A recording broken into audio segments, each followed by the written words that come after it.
Evil Geniuses versus Complexity Gaming. Draft for game 2 is underway. And EG, of course, looking at a 2-0 lead if they can secure this one. And not only that, they would move into the semi-finals where they are guaranteed $1.2 million. The draft is underway. Nagasiren is first pick. Yeah. That doesn't look good at all. EG having the Naga once again here. And this time, Complexity are going to be the ones to pick up the Lina. But Nagasiren is a dangerous support, especially in this current style that everyone is playing. It's so powerful to have that disjoint. We saw what happened top, and when Antimage was split pushing, that was a lot because of the Nagasiren song. It kept people in place for so long. And they can like redirect creep waves with the illusions. I mean, there's just a lot you can do with the Nagasiren. Yeah, even the Kuroki style, stacking like 3 camps at once or 4 camps at once even. He did that during the group stage. It has many different strengths to it. And it's a hard hero to kill. She has a lot of armor, starting with a poor man shield. And it's, we tend to forget, but it's a very strong laner. Like, it's a hero that has very good movement speed, very high armor. I mean, it counters BKB heroes as well. I mean, the hero does so much for the team. And he can transition into a core easily. I think she's been a lot stronger ever since people figured out that she can actually be put in a dual lane off lane. And people are like, generally like, oh, 2 melees in off lane, that's terrible. But they did it last game with the Sand King and Naga, and Naga was able to pressure out the Clinks. Yeah, exactly. Just run at the enemy and start riptiding and just auto-attack them. You will pretty much win that trade unless it's something, you know, something super strong like a Gyrocopter that you shouldn't run into in the first place. It's most likely going to be an off-lane Tusk. I mean, I think it's safe to say that it's going to be. I don't think they've ever played a support Tusk in my memory. And that EG? Yeah. They did one. They did PBD. Oh yeah, the one that he was blocking the creeps. But that was the only game they actually did it. Yeah. And with the Naga, being picked up so early as well, it's highly unlikely that the Tusk is in. I agree. I don't think you do that on Dire as well. I mean, on Radiant, you can do it towards the mid lane with the pulling mid wave. But on Dire, maybe you can get the medium pull on the top lane, but that still doesn't change much. They ended up losing that game, and I think the Evil Geniuses, they've played enough to the point where they kind of rely on PPD being that super defensive support, where if someone goes too aggressive, you always have that safe plan. But when he played Tusk, they really couldn't play the same way, and it wasn't exactly the same EG that we're used to. Yeah, we always think, we hear the name PPD, it's like, oh, Dazzle, Treant, Abaddon, you know, these type of heroes, that's the PPD style. So we'll see. I'm pretty convinced that this is going to be an offlane Tusk as well. We're seeing the same bans, more or less. Like the Techies ban, the Brewmaster ban, it was banned as well in the first game. So. Or it's Bounty Hunter. Exactly, yeah, that's a very good question actually. The Bounty Hunter has been ignored. I don't think it's going to be picked by EG because they have already the AOI hero. I don't think PPD is really the Bounty Hunter player. But yeah, maybe for Complexity rather. I don't think EG is going to get it. It works really well with Lina. So having Lina and Bounty Hunter could work as it makes the mid lane a little bit easier, just having Bounty Hunter sneak around. And when you do have the ulti, you can so easily find kills with the Bounty Hunter slowing people down, easy stun. So we'll see. It's definitely on the table for them as they have their ban and pick. So it is funny because EG has been first picked twice, so I assume one of the teams is favoring sides for pick. So I guess Complexity are favoring Radiant and EG first pick. That would be the explanation for it. So there might also be a reason for that. Yeah, they also gave them Nagasiren twice in a row, EG. So playing Dire side is something they're fine with, I suppose. And there's a lot of respect towards Sumail. That's how I feel. Like Lina, so they banned Leshrac, they banned Quap, and they grabbed Lina very fast. So that's a lot of Sumail heroes. Obviously, there's still Storm, Zeus, that he plays many different heroes. Even Brewmaster, but we haven't seen him play so much lately. And when I watched him play before he got on EG, he actually played the Lina versus Storm matchup a lot as Storm, and he would crush that matchup. So he would win the matchup versus Lina. Yeah, he would. Oh, that's very interesting. This was, I think, actually before the nerf too. It was pretty surprising, but. So this is something that we were talking about before, that it might actually be much better if they're running the same strategy again. Like Dragon Knight would actually fit their lineup much better, and the ease of execution is also, compared to the Clinks, is much better. Yeah, I think it's very good that they went back to something like this, especially because it was also what they lacked last game, and it's also something they're very successful with. So I'm very glad Complexity picks up the Dragon Knight. They used to run a lot of Enigma with it. And it could be a Lina core, it could be a DK mid, Lina Dazzle safe lane, Enigma jungle, which is not a very weak safe lane, like you can get away with it. And Fly is an extremely good Enigma player. It's one of his favorite heroes to play. Z Freak as well. Like, so they have two different players that love to play Enigma. So if any team should pick it, it's Complexity. But they haven't run it a lot at all. I mean, no team does. But we'll see. They could definitely pull it out for one game. It's super tough versus Naga, though. Like, It is. you can't BKB ulti because you can just net you, and if you don't get BKB, you can just stay out and sleep. Their first game of the group stage, they had DK Enigma. It was DK Enigma Dazzle. It's how they started. Like, you know, it was probably one of their go-to strategies, and then they did quite well. That was their maybe they're Naga. saving it. It was pretty cool. And now they're facing a tough situation, and it might come back again. So it could be one of their go-to strats, one of the strats they're the most confident with. EG had a lot of wave clear last game with the Lina and the Sand King, and this game it's I'd say severely lacking with a Tusk pickup. Yeah, I mean, Tusk offers something, though. The Ice Shards are not terrible, and Naga-san can still send her Illusions and Riptide, but if it's a support Naga, that's not impressive at all. But this time they have a Dragon Knight, which is like much stronger. I think they need like much stronger wave clear than last game to. And the Dazzle heal, like, it's gonna be. Do you think they're gonna go Caudle maybe even into this lineup? I think depending Caudle on would be a what very they good pick. pick. Yeah. Like EG might go for Storm Crystal Caudle Maiden. or CM, which is Caudle's usually the AoE hero though. yeah. That's Yeah, well, what would PPD play in that case, indeed? The CM makes a lot more sense. It's also good at like the Crystal Nova is not a bad spell at clearing waves. I think Naga Maiden, it's always been a support duo that works really well. Team fight wise as well, like if you're up against, it's going to be like maybe a similar situation where Complexity tries to push in too early and you have the Song into the Maiden ultimate, which could, one fight is all it takes. Yeah, You just definitely. change the game. I think EG are very happy to go into Dragon Knight with a Storm pick though, because like this could secure a good mid lane for Sumail. Laning against a melee hero as Storm is so easy. So yes, there's a strong push from Complexity, but they need to really be able to group up as 5 and go.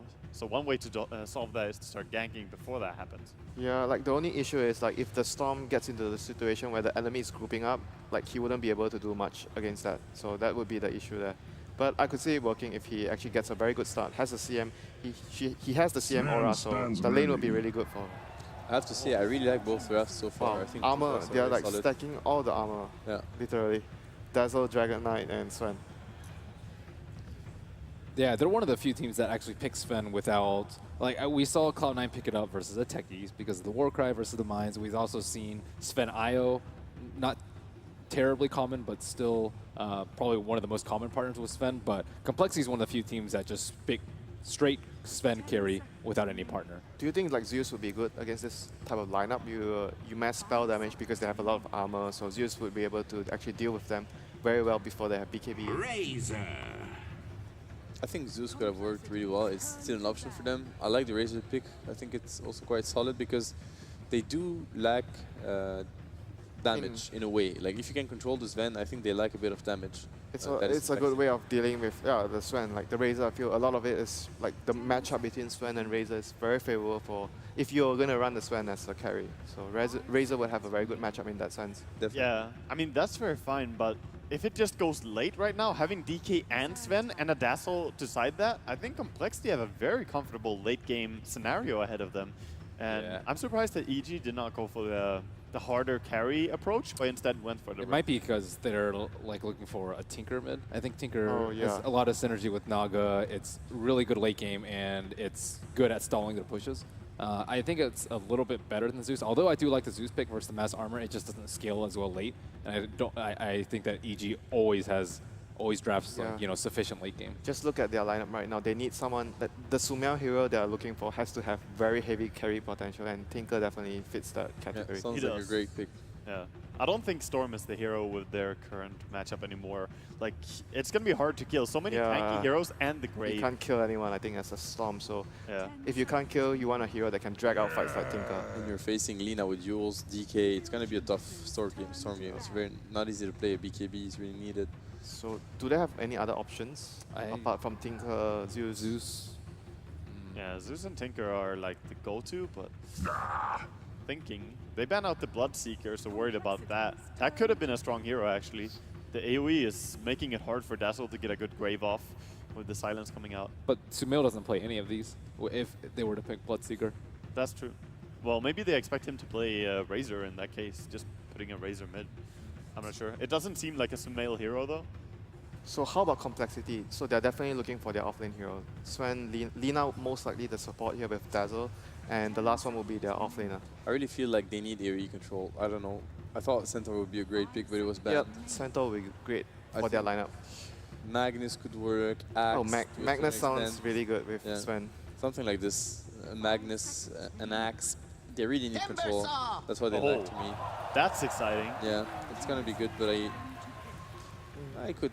Not sure what's the reasoning though. Yeah, I don't really quite understand the Timbersaw pick, I have to say, but especially because he's gonna have to face a very, very tough lane. Like Naga made in Razor, you're gonna die every time you go. And the issue with Timbersaw is if you don't get anything out of the lane, you can't jungle, and there's no way of coming back. So it's very difficult. Those heroes. He needs to be on the lane and get XP. They should dual lane like 100% in this game. Just looking at Dazzle and Timbersaw are most likely gonna go together and just a Lina Sven lane, and then how about the aggro try? Sven, Lina, Dazzle, and let Timbersaw get a 1v1 matchup. That would actually work towards that would be nice for him as well. But it's a tough lane to challenge though, because Maiden, Naga, Razor is not. Yeah. You know, they can just spam you out. I mean, they have a lot of stun and nuke, so it could probably work in their favor if they get their spells right.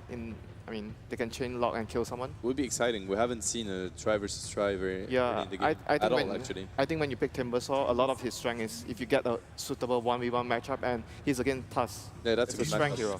That would be a dream. Ember Spirit. That is interesting. Brought out a good fighting hero early on and works a lot better into the late game than, you know, for say the Storm Spirit would. And he's pretty strong early on as well when he has max level and Flame Lord, so this could work. Interesting. Interesting lineups indeed. We are ready for game number 2. EG stand on the cusp of the semi-finals of the upper bracket and a top 6 finish at TI5. Let's find out whether they can confirm it or Complexity can come back and square the match. Let's go back to the commentators. Thank you very much. Yes, it's time to get underway to see if Complexity can force this to a third game, or if EG would find themselves sitting very comfortably in their semi-final position. Cinderin, we have an abnormal draft. Yes, I am so excited about this game. You know, I looked at Complexity's lineup, and the first thing that just came to mind for me was just armor. That's the first thing I thought. Like, their entire lineup, apart from Lina, she's the odd one out. You might be seeing 3 heroes on the Radiant side running around with like 40 to 50 armor in fights. They have the Warcry from Sven, let me try that again. The Warcry from Sven, apparently that was a tongue twister today, for 20 armor. Timbersaw's passive, of course, also maxing out at 20 armor. Then they have Weave, and they have a Dragon Knight, who innately has a lot of armor when he gets Dragon Blood up. And this makes me worry a little bit for EG, because when you look over their side, the vast majority of their damage is actually physical. In the super early game, of course, Flame Guard from Ember can be powerful. But come mid-late game, EG will have to rely on Razor with his ultimate and just right-clicks, as well as Ember Spirit Sleight of Fist to get the job done. I'm simply worried that we could reach a point here where Complexity will be able to push the base at 25 minutes with all of their armor just stacked up, and EG can't repel them. I love Complexity's draft for this matchup. I think it's way more one-sided of a draft for me compared to game 1, and EG, in my opinion, have to play a really good game here to win. It feels like the polar opposite of like a Husker, as far as the way the hero is built, and it's Complexity who can just stand alive with a huge amount of armor. Of course, though, Timbersaw hasn't been the most popular of heroes of late, also because of the age of the burst damage. Another good reason why to have that Lina picked up by Complexity nice and early on. There's nothing like that. Like, there's no Finger of Death, there's no Laguna Blade just to bring him down before these armor charges start to stack for the Timbersaw. He said it maxes at 20, but it still could be brought down before that. Everything from EG is pretty continuous until we hit the Ember Spirit having like huge amounts of damage. But that's only if you get there. Yeah, we might see in this particular game Sumail considering a Deso build over a Battle Fury, or maybe he's going to get both. But I think this time around, EG simply need to address that problem at some point in the game. If their early game doesn't go incredibly, so they just get really far ahead and don't really have that problem, they will need to itemize. They will need a Cuirass, they will need a Deso. It's really good to get it on the Ember because he hits all the targets automatically with his Sleight of Fist, so they can apply the Deso to all the heroes. Alternatively, could consider it, of course, on Universe Tusk. It's not that uncommon of an item on that hero. Howie, real trouble on bottom lane. The Light Strike array from Flying was able to connect. They need more damage to kill him, however. That's a Stout Shield. But then again, with another second Light Strike array, Complexity open up the account.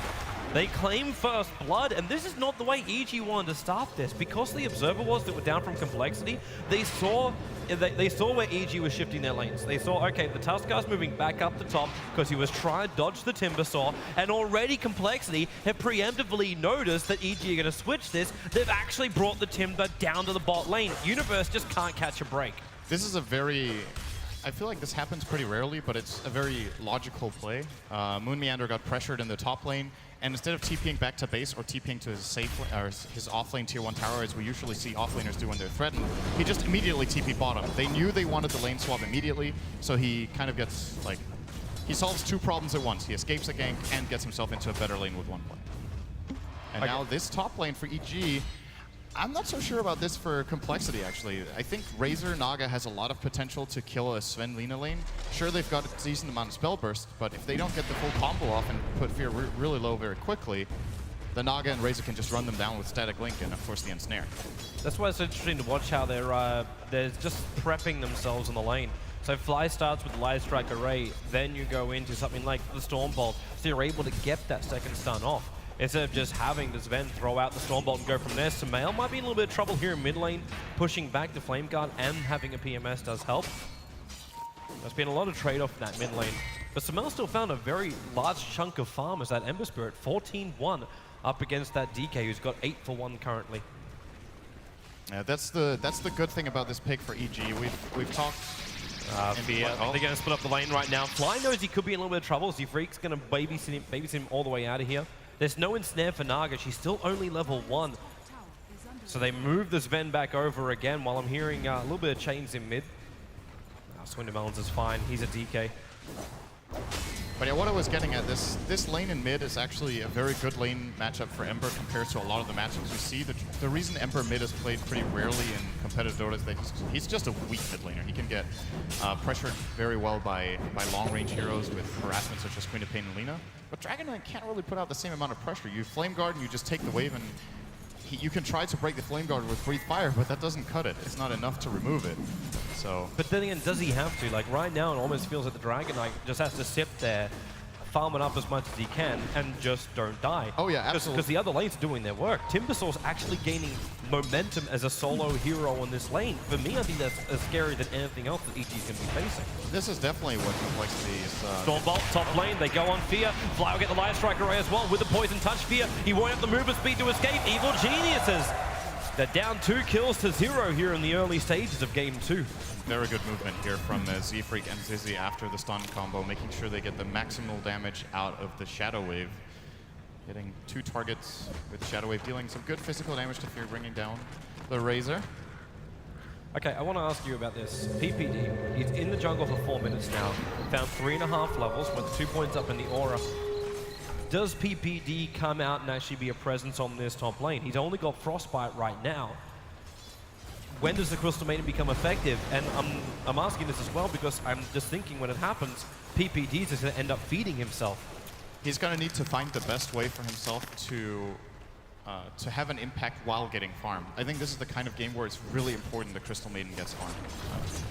Middle lane. It's kind of weird because you usually don't pick CM like He's in real trouble. Yeah. Dragon Tail stun. He gets the Flame Guard up, however, so he's able to tank through a lot of this and actually turn on a Fly. The burn's doing his work, and Swindermelon's putting his body in front of him. Level 3 Flame Guard blocks 350 magic damage, so it's both spells from Fly as well as a Dragon's or a Breathe Fire. Pretty much they need to get through that in the first place, and then, well, they haven't really damaged him. But yeah, what I was going to get at is that I think the CM in this game has to get farmed to get a good ultimate off, because as mentioned, they will need to get some sort of magic damage in order to pierce all the armor. So PPD's involvement in this top lane should be, he should try for ganks when there's a really high probability of success, but he shouldn't come in just to harass. It's not going to be worthy of his time. He has to find a way to build toward a Glimmer Cape, for example, or something that will enable him to use the Freezing Field later on in the game. But full-time jungling is not good either. It's actually really slow on Crystal Maiden. It's deceptively slow. You're like, wow, I think this has been opening right now, but he missed the chains, and that means Swindermelons can turn around, goes to the Dragon Tail stun over on the Tusker, Fly with his follow-up stun, but not enough life to really stay that close to the Ember Spirit. But this is the first rotation now from the Tusker. And Universe unable to find the opening while on bottom lane, Warcry. Sven just trying to outrun Fear. He saw 28 points of damage, but The creep wave also went so far behind the tower, Defear was forced to back up. He had no more support there.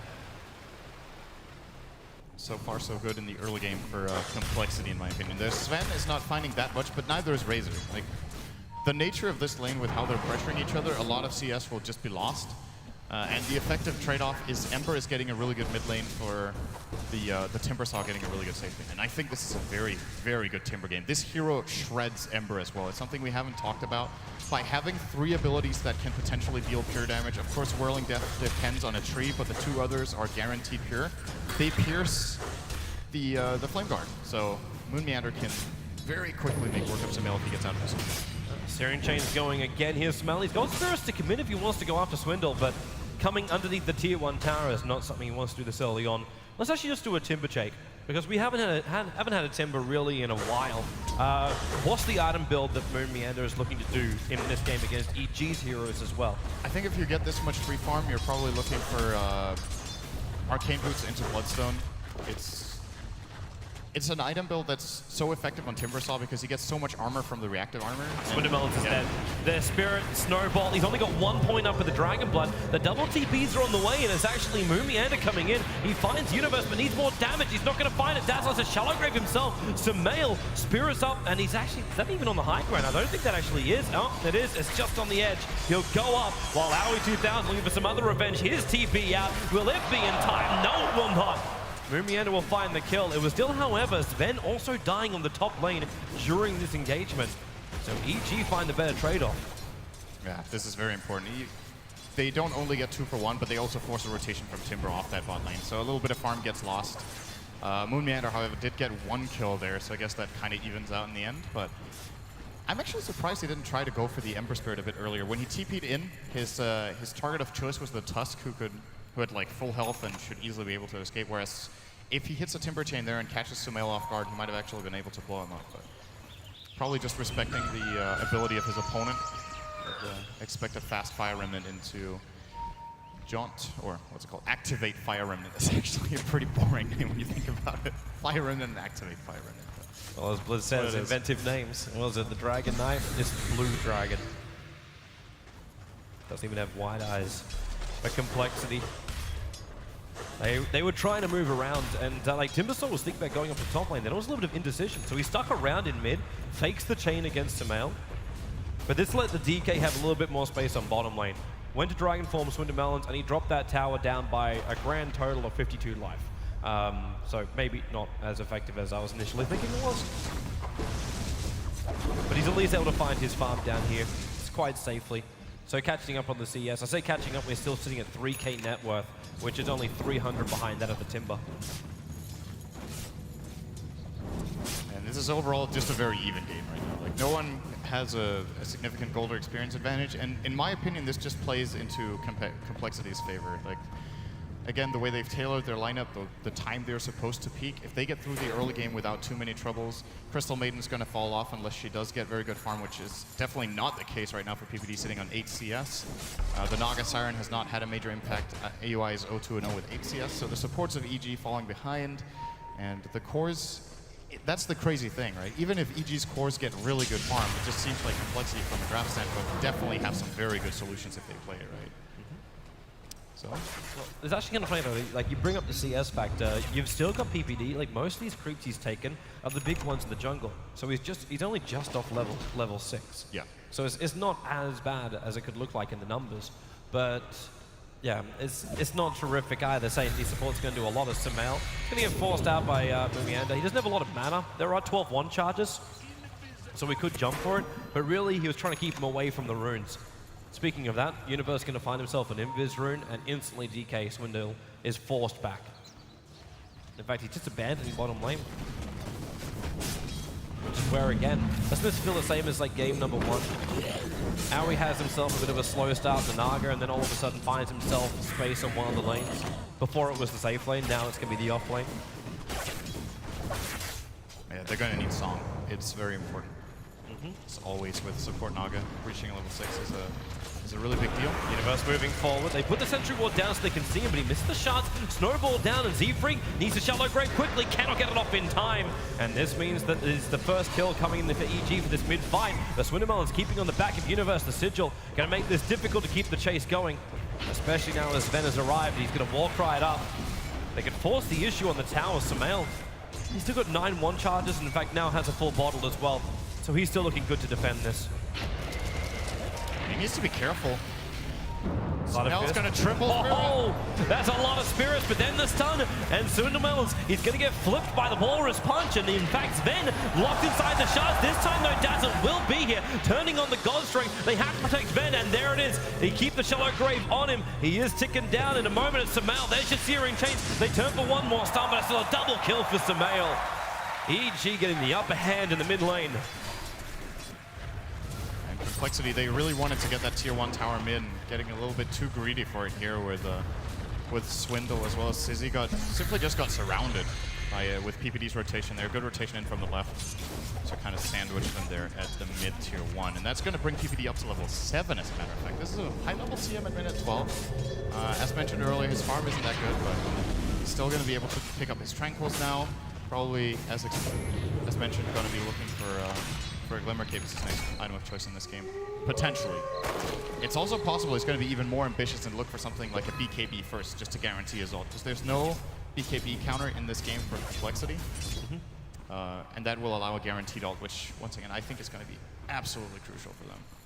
Yeah, they need to slow down all these melee heroes running around, but still, one person who's not going to care about that is the Timbersaw. He's still able to move by Timber Chain. And again, Complexity, they're going to force the issue here. The Dragon Form comes back off cooldown. So you could just pop this and have the tower tick down. You would put the peril of the denial, which would be a decent amount of money taken away from Complexity. Yeah, it looks like EG are expecting this. They obviously have a very good high ground ward right now, seeing both Swindle and Z-Freak. So Universe is porting in anticipation of the push, but it's actually not coming just yet. He might be worried also the fact that Fly went missing from the top lane, because they smoked up. So it's the movement coming in from Complexity. If they walked a little bit further to the side, then Fear would have actually broken the smoke.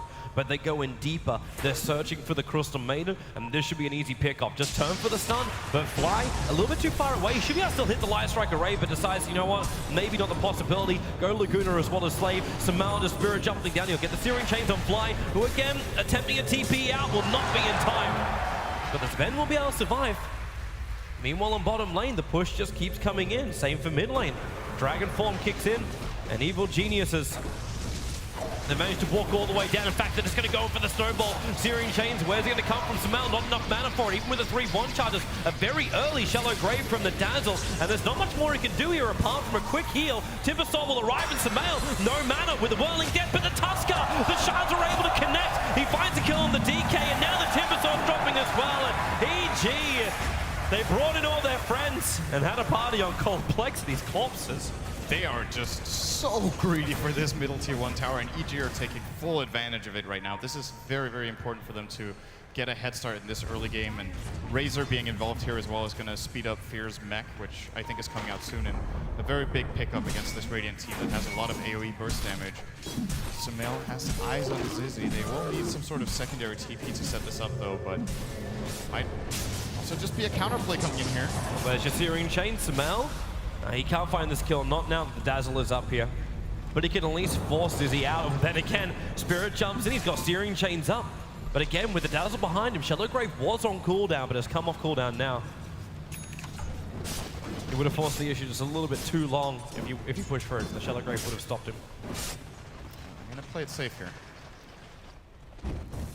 Sumail will now be just getting farm on the top lane. Looks like he's going to build for a fast battlefield here. He's not going for any drum build-up, which I think Sumail's item build on Ember is generally different from the norm. We see most Ember Spirit players, I think it's like 50-50 between phase and treads, but a lot of Ember Spirit players favor getting the drums as a build-up item to get the, especially both for the mana efficiency, but also for a bit of tankiness. In this game, they do have a CM, so it doesn't really need the mana that much.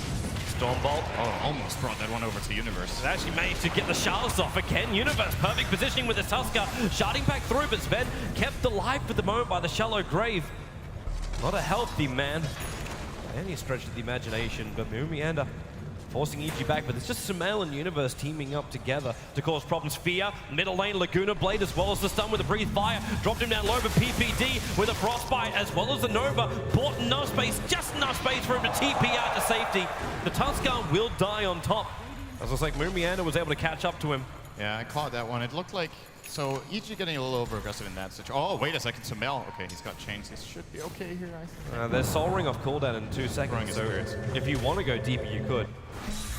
But yeah, they tried for the kill with Tusk and Ember, but Dazzle had a heal, and then, you know, being next to Timbersaw and trees is generally not a good thing.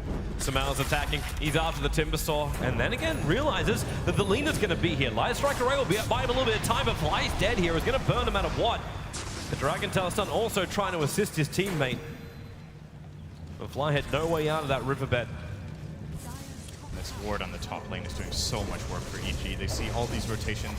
They know exactly who's coming in and when. And they might be able to hold the tower because the Dragon Form just expired now for Swindle. They do have a glyph as well. Yeah, they come in from behind. Smoke on EG Universe. And Sumail. Who's he go for? Who's the bigger target? And he just makes a run straight for the Dazzle. He wants him to waste the Shallow Grave over on the Dazzle. In fact, he won't even get it off. Down for the count. Owie now with the Song of the Siren, keeping Sven away from him. This will waste a lot of the time of that God Strength. But now Timbersaw also coming back to fight, putting down the Shark Room. So there's a one way to get out, but PPD just lets it go from inside the tree line. Sven, they can't walk away fast enough. The Shards lock him in. There's 2 down, and Sumail's looking for more. Chasing after Moomiander. Owie ensnares back off cooldown now. He can stop Swindle Melons on the run, but can they get close to the plasma field damage as well? Frostbite into a snowball. Swindle Melons, that DK turned around, but Universe down for the count. 130 life still on that DK, but a sleight of fist from Sumail will ensure the kill as he's looking to even go deeper than this, but maybe hold the reins and pull back on this EG attack. He has one chance. Moomiander jumping into the tree lines. Searing Chains, that's a dead Timbersaw. Knows just how far he can push the limits. And Complexity didn't think he could. That's why he stuck around. Yeah, Sumail is getting so much in this game. It's just the snowball effect from the beginning he had in that mid lane. And very adept at playing this hero. This is going to be an 18-minute Battle Fury on Ember Spirit in the mid position with Treads and Aquila. I think this might be the highest GPM we've seen in this tournament. Hit at 18 for an Ember, so definitely scary here for Complexity, who seem to be losing Swindle Melons. Yeah, they're going to lose more. Sumail comes up. Z-Free can't get close enough to it. Swindle Melons controlled by the Walrus Punch. Still trying to stun out of here. Z-Free has to use the Shallow Grave on himself. Sumail just hanging around so he can slide a fist him down. Able to do so at the same time as Swindle will drop. EG momentum galore as now Spirit Jump in again. He's got Sleight of Fist Searing Chains, gets the timing for it. Sumail actually stops to buy while he's looking down. The snowball comes in from Universe with a perfect sharp positioning. But Timbersaw looking for some revenge. Sumail doesn't have any spirits remaining at the moment, so he can't help out that way. But PPD, the Frostbite's going to be there. Sumail again with the Spirit Jump down. Sleight of Fist Searing Chain. He's going to get the kill on Sven. Moomiander's here, but Sumail again, no spirits, but 14 one-shots to the Shards. The perfect positioning again from Universe. EG is a splendid display of Dota coming from them. They are taking so much advantage of how good their lineup is just at kiting, re-engaging, because they don't want to go for that full-on 5-on-5 where they get comboed by Breathe Fire, Sven Stun, all of Timbersaw's spells. They're simply just using Sumail to just buy time and kite around, and by the way, to steal a couple of Ancients just for the heck of it. It's to the glory of PPD. Quickly getting out of hand, and Complexity, the game plan was working fine for 10 minutes, and then all of a sudden, EG just entered hard mode. They started getting kills. It really, like, the push for mid lane is going to be something which we'll be coming back to for a while. Where it just poses the question, what was the cost for that push on mid tower? And even then, it's the only tower that Complexity have taken so far, and it was denied by the Crystal Maiden. So it wasn't even a full tower coming their way. And this Timbersaw, like maybe that's where we should be looking. The Timber is the left field pick. So can he do something against this EG lineup? Can anyone do anything against Sumail? When he's 10-0-4, so much momentum. He misses the, actually he hit the Sleight of Fist, but didn't get the Searing Chain. He's gonna Spirit Jump up. There's your Sleight of Fist Searing Chain on this Sven. dropping him down. There's still that Dragon Tail stun into Dragon Form as well, but PPD not in range for the Frostbite. Sumail just keeps going. Side of Fissurian Chain kills off the Sven and locks down the DK. Shallow Grave will keep him up for now, but PPD, Real Crystal Maidens channel the whole way, but DK will not be there to watch the end of the show as he TPs back to base. Where are you going, Fear? He's having a look around. He's looking for the stacks. He's got the Eye of the Storm Turn on 140 points of damage stolen, so he's got confidence. Yeah.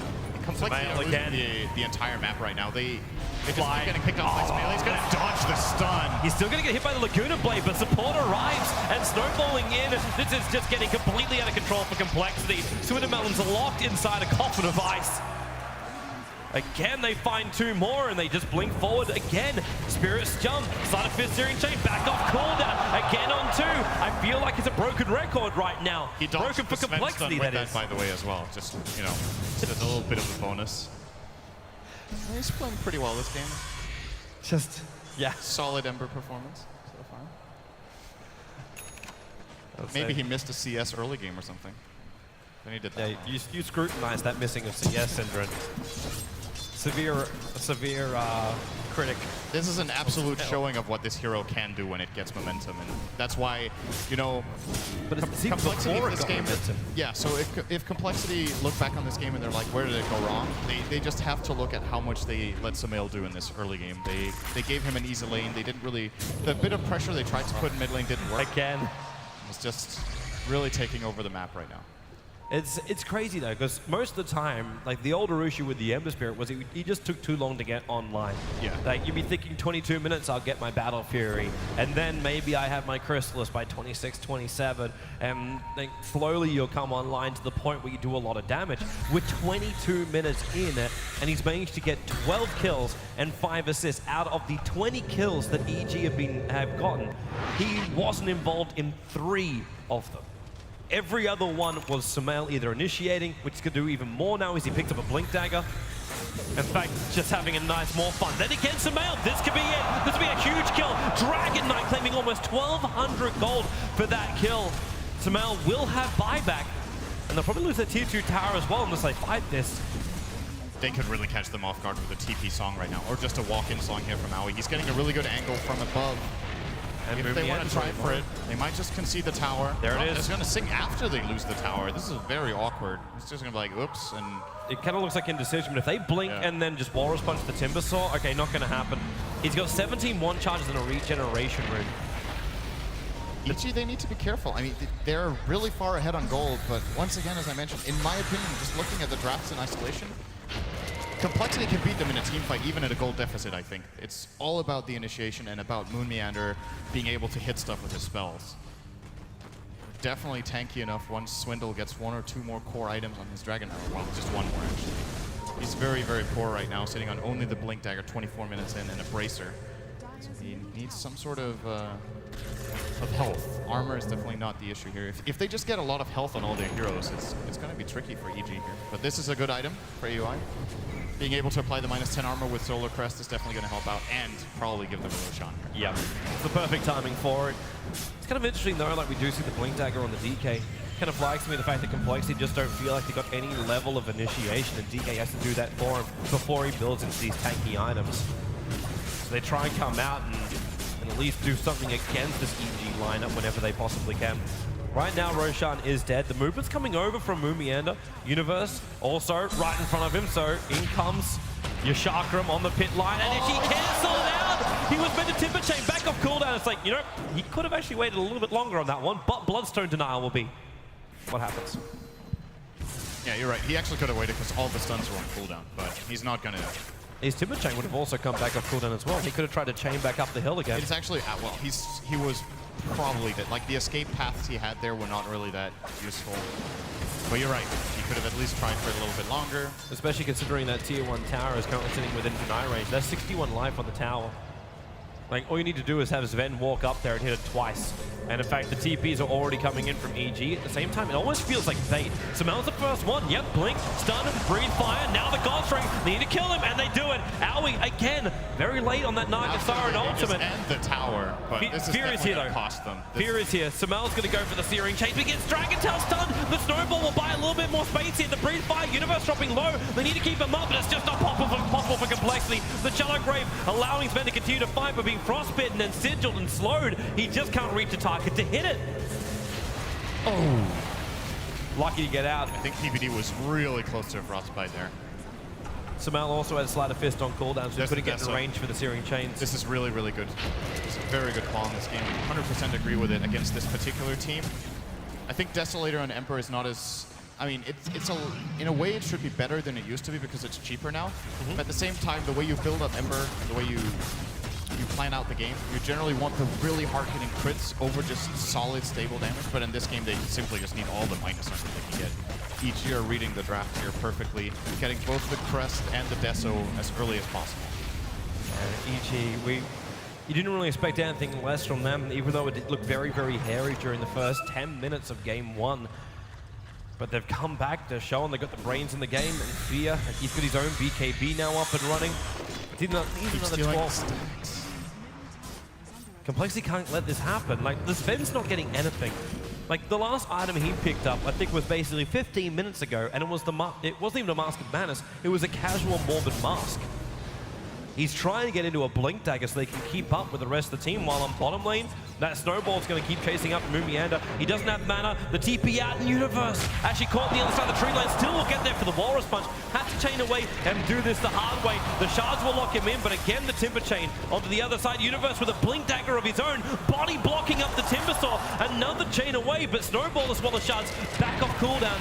But they're in range of the tier 2 tower, while Swindamelons is actually dying to Sumail. Spirit jumped in, Sleight of Fist in 1 second time. That might almost be enough. Jumping around to the War Cry will arrive in for Sven. The Stormbolt as well, but once again, Blink Dagger disjoining every stun the Complexity try and throw out. He is. You know what kind of game it is when Ember is soloing your Dragon Knight. That is not good. It's a rough game. It's a rough game. But this tier 2 tower also, days will be numbered. Because even the push down for EG is getting stronger, removing 7 armor from these buildings whenever Sumail connects. And you can imagine Fear might be thinking of Axe as his next item in this game as well. Has the BKB as well as mech and drums, so very utility. Unless they try and counter the full armor and goes into something like an Assault Cuirass. Yeah, that's what I mentioned. They need an AC as well. The question is what hero gets it. It could be Fear. They could technically get on Sumail. I think that would be a bad choice. Tusker is not the worst either, but he's very far away. So yeah, I would agree. I think AC is better than Aghanim this game for the Razor. Although that obviously also applies minus armor, but it's way less reliable and it's not for all the heroes at once. Sumail is going to go for the damage. It's Crystallis now. Well, there's 28 minutes I said to pick up Crystallis, but with a Desolator to boot too. And there's that Blink Dagger over on Sven. So Complexity, they really have to try and find some openings. There is an Observer Ward that's watching Fear farming right now. And Mumianda will arrive, but it's a little bit too late. The rest of EG grouping up together. They might try and retake their jungle away from the Complexity players. At the same time, I'm seeing Sumail jump down to a Spirit. He's just heading down south. He runs into the Radiant jungle to find more farm. And Complexity, they're being worked across one side of the map to the other. They want to find initiations, but they can't find EG. They're just struggling to find openings right now. It's what they need. I think fighting is what Complexity have to resort to because their Sven is as far behind as he is. This hero does not play well from this kind of deficit. He has 74 CS at minute 30 because they chose to safely in the Timber. In comparison, the Razor on the other side, 200 CS on Fear. And AUI, we haven't talked so much about him so far, I think, but he is slowly just climbing up. 106 CS on him, Solar Crest 1800. He could start looking at a Radiance if he wanted to take it really late. Oh, they found someone. Swindamelons. Snowball's coming in, and again, Sumail right there at the right time, and it will be the Ember Spirit to take the kill on the DK. Now pushing him up to 15 kills, 6 assists for his 1 death on Sumail. This is a very good play. Ah, there's a ward. Okay. This could have been a very good play for EG, but the ward saves Fly here. I think Fly was expecting they would start pushing down mid. Sumail was still showing in the mid lane there, but they made a very quick rotation with both CM and the Tusk still looking for Fly here, by the way, but he is a goner. See how confident EG are when they start stacking the Radiant Ancients for Sumail to farm. There's just nowhere on this map that's safe for Complexity to move unless they're together as 5. And even then I would question it. Because the closer they group up together, the more powerful Sumail becomes. They start their defensive warding. So they can see when EG try and force, like, if they're just trying to attack from the side, when they attack into the tier 2 tower, then Complexity will get some vision on that. But how do you counter-initiate this Ember Spirit? If you can't Stormbolt him because you're going to blink or Spirit away, you Light Strike Array with a Yule Scepter seems to be optimistic at best. Their only engage is Blink Stun from Dragon Knight. That's it. It's the only thing they can really rely on right here. They have to rely on that or catching Sumail by surprise. So if he's not looking, getting... Oh, the double! The double over on Fly as well as Z-Freak. It was a blink into a Sleight of Fist Searing Chain. He caught both of them, and now Z-Freak tries to run away too. More Spirit jump down for Sumail. Let him have the hit. It's a double kill for Ember Spirit. They're just feeding. They're feeding the fire that is Sumail. That was really interesting because you could see the immediate thought process of Universe as he snowballed in there. So he wanted to go for a Walrus Punch on the Dazzle and just kill him. And then he realizes, wait, there's Grave on the Lina. She's porting out. If I just move over and punch her, we can easily chase down with our Ember Spirit. I think a lot of players in that situation would just be like, oh, great, there's Grave on Lina. Let me just kill the other hero with Walrus Punch. But instead, he actually secures them 2 kills by switching his target. Very well played there. Good detail from Universe. Smart play by EG, and now Complexity. Their base being attacked. Swindlemelons, the snowball comes in. It's just going to be Universe in that. Meanwhile, up on top lane, the God Strength was triggered by Sven to try and bring down this tier 2 tower, but that's the trade-off, and you've just given up 1, your DK, and 2, your ultimate. It will not be available for this fight, which EG are forcing. Another Sleight of Fist, a Searing Chain, Z-Freak dropping by half of his life, and even more of his armor. Oh, PPD trying for an aggressive 4-step there, but Moon Meander does turn away. He's trying to keep his back for the rest of EG. It's still crazy, right? Like they have a team with so much armor, but Sumail is just so far ahead that it's just jump in. Look at this damage he can output. With 1 hit, he removed half of the life of Sven. I don't think he wants to turn on that Mask of Madness. It's almost suicide underneath this Ember Spirit. It's gonna... Complexity are gonna have to try to go for a smoke gank and find Sumail again if they can. We have Aghanim Scepter. We have the Aghanims up for the Timbersaw. So double Chakrams to try and defend the high ground of Complexity.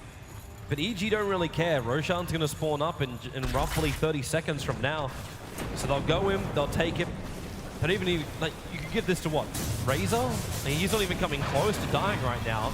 You could potentially give it to Sumail because he's a little bit of a glass cannon, but Complexity also haven't really come close to killing him off. I would definitely give it to Sumail.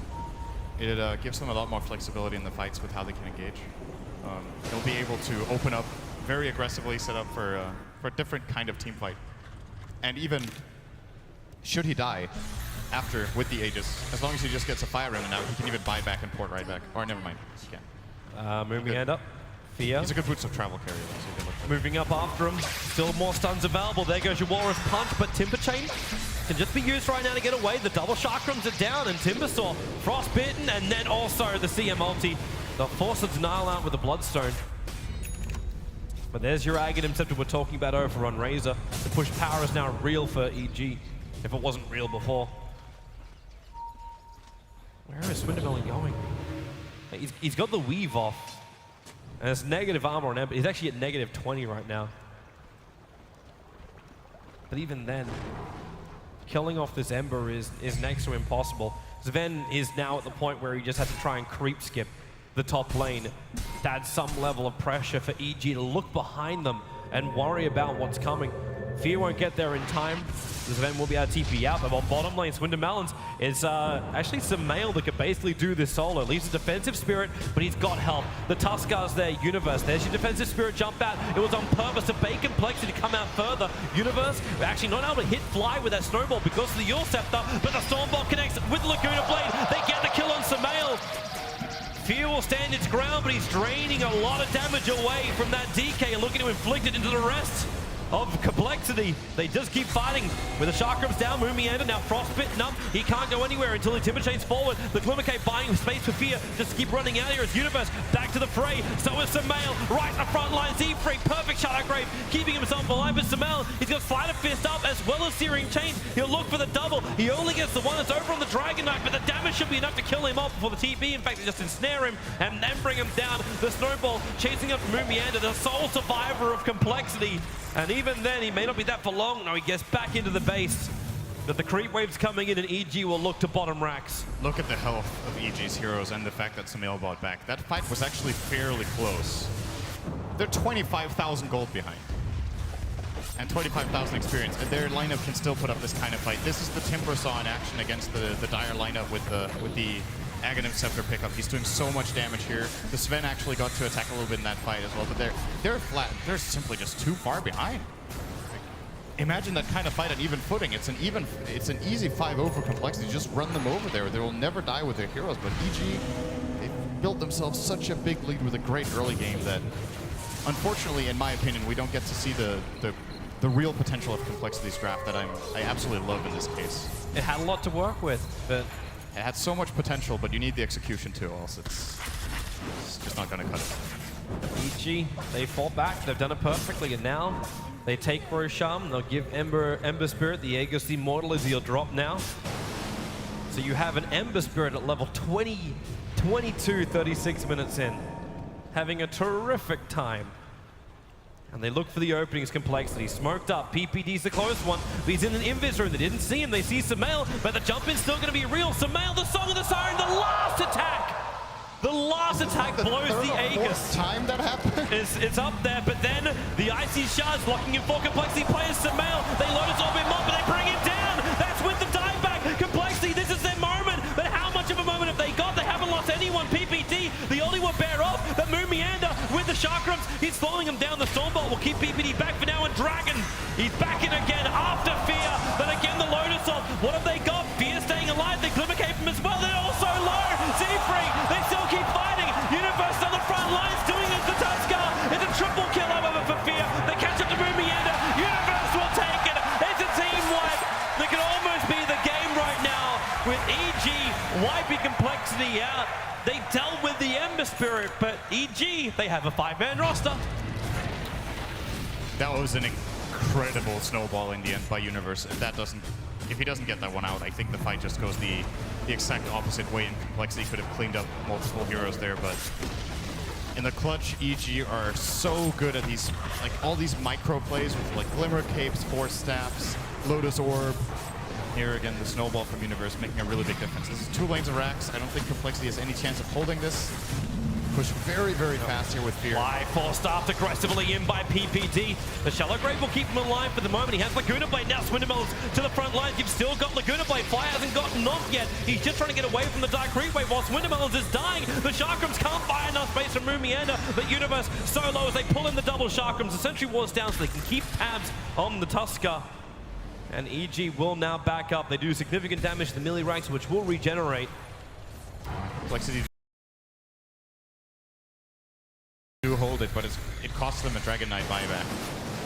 Dieback, actually. He died immediately after there. Very aggressive TP from Swindle. He might have felt like he had to sacrifice himself there to keep the barracks alive, and to be honest, it might actually be worth it at this point. I think the focus for the Radiant at this, like if they're obviously still hanging on to the hope of winning this game.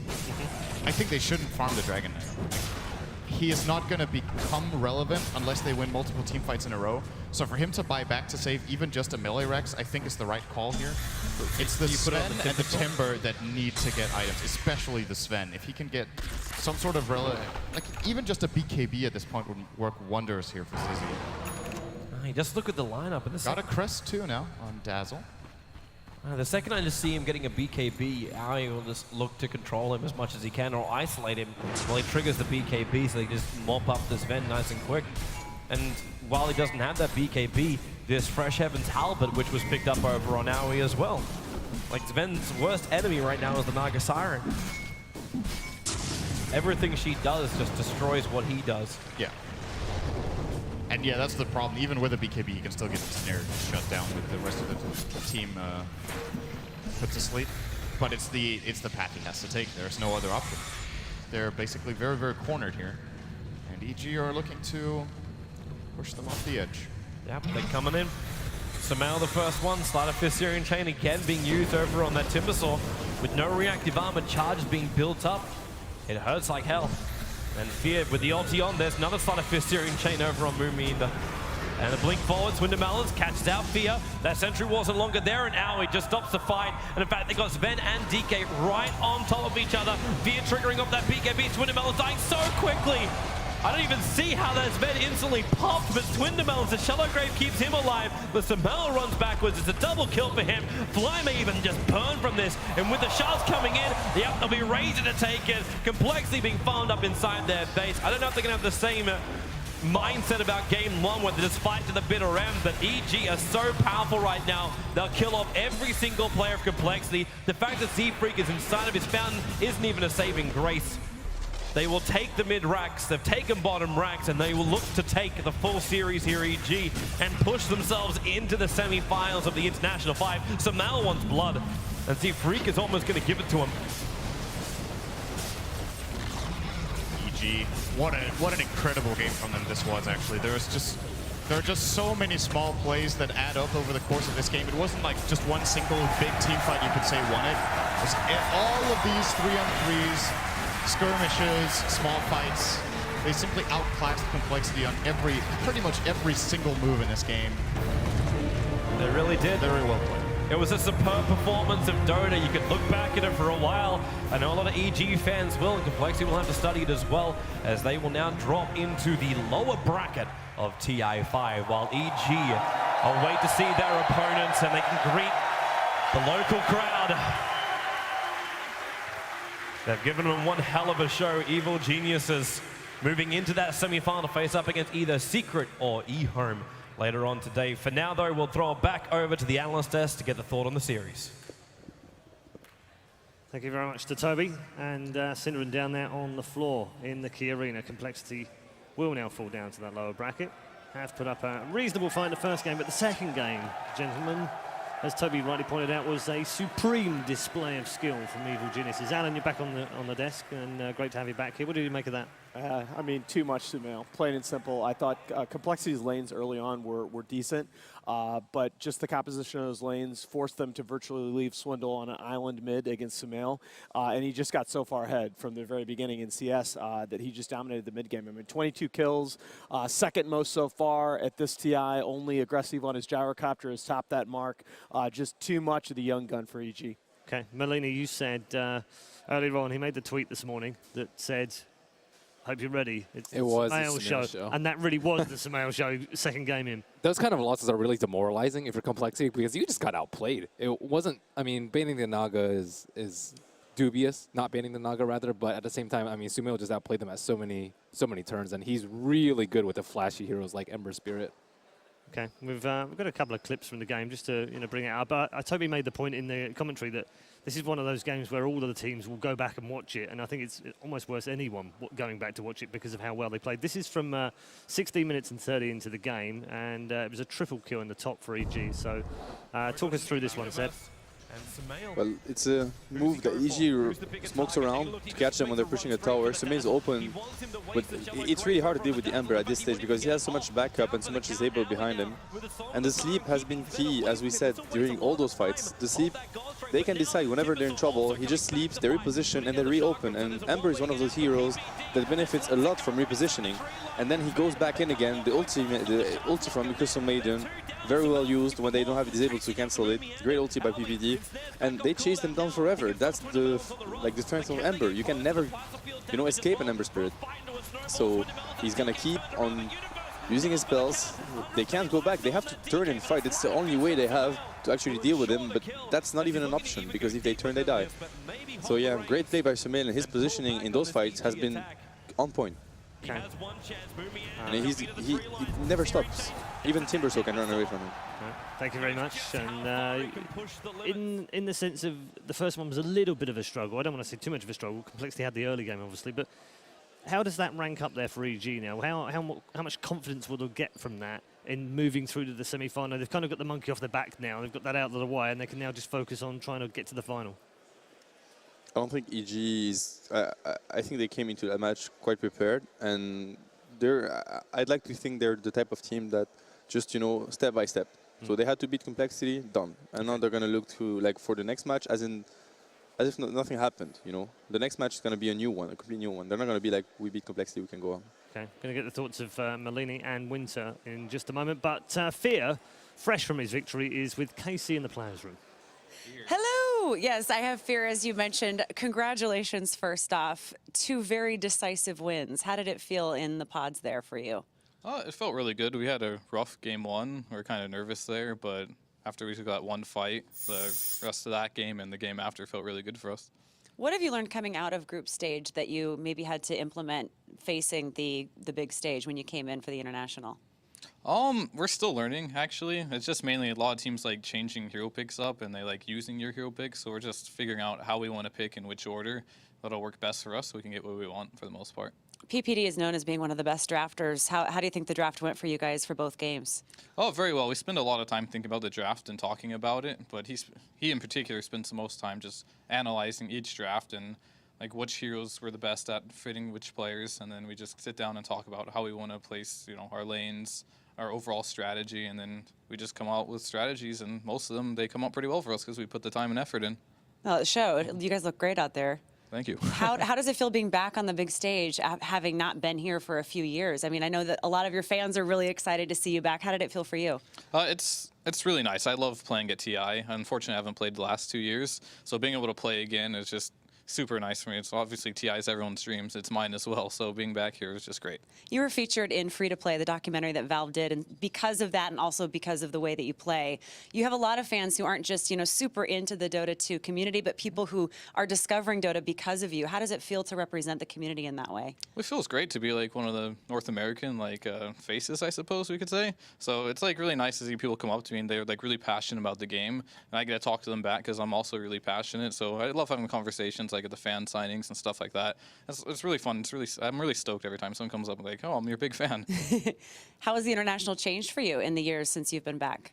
It's evolved a lot. There's more players. The setups are better. Like the international one, for example, was like at Gamescom, and like the setup wasn't the greatest. Like it was pretty loud, and ever since then it's been like it's almost perfect now. Like everything, the player's perfect for the players, and I don't know, I love it.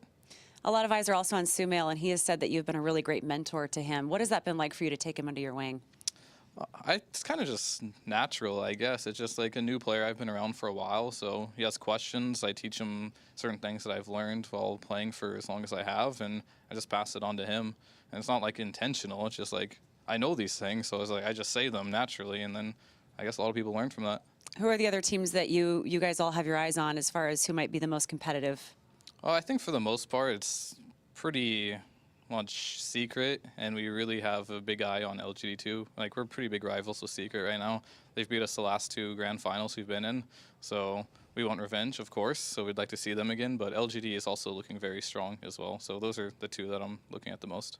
When March was in here after his victory, he gave us a nice, enthusiastic yell. Is there anything that you want to get off your chest that we can help you with here today?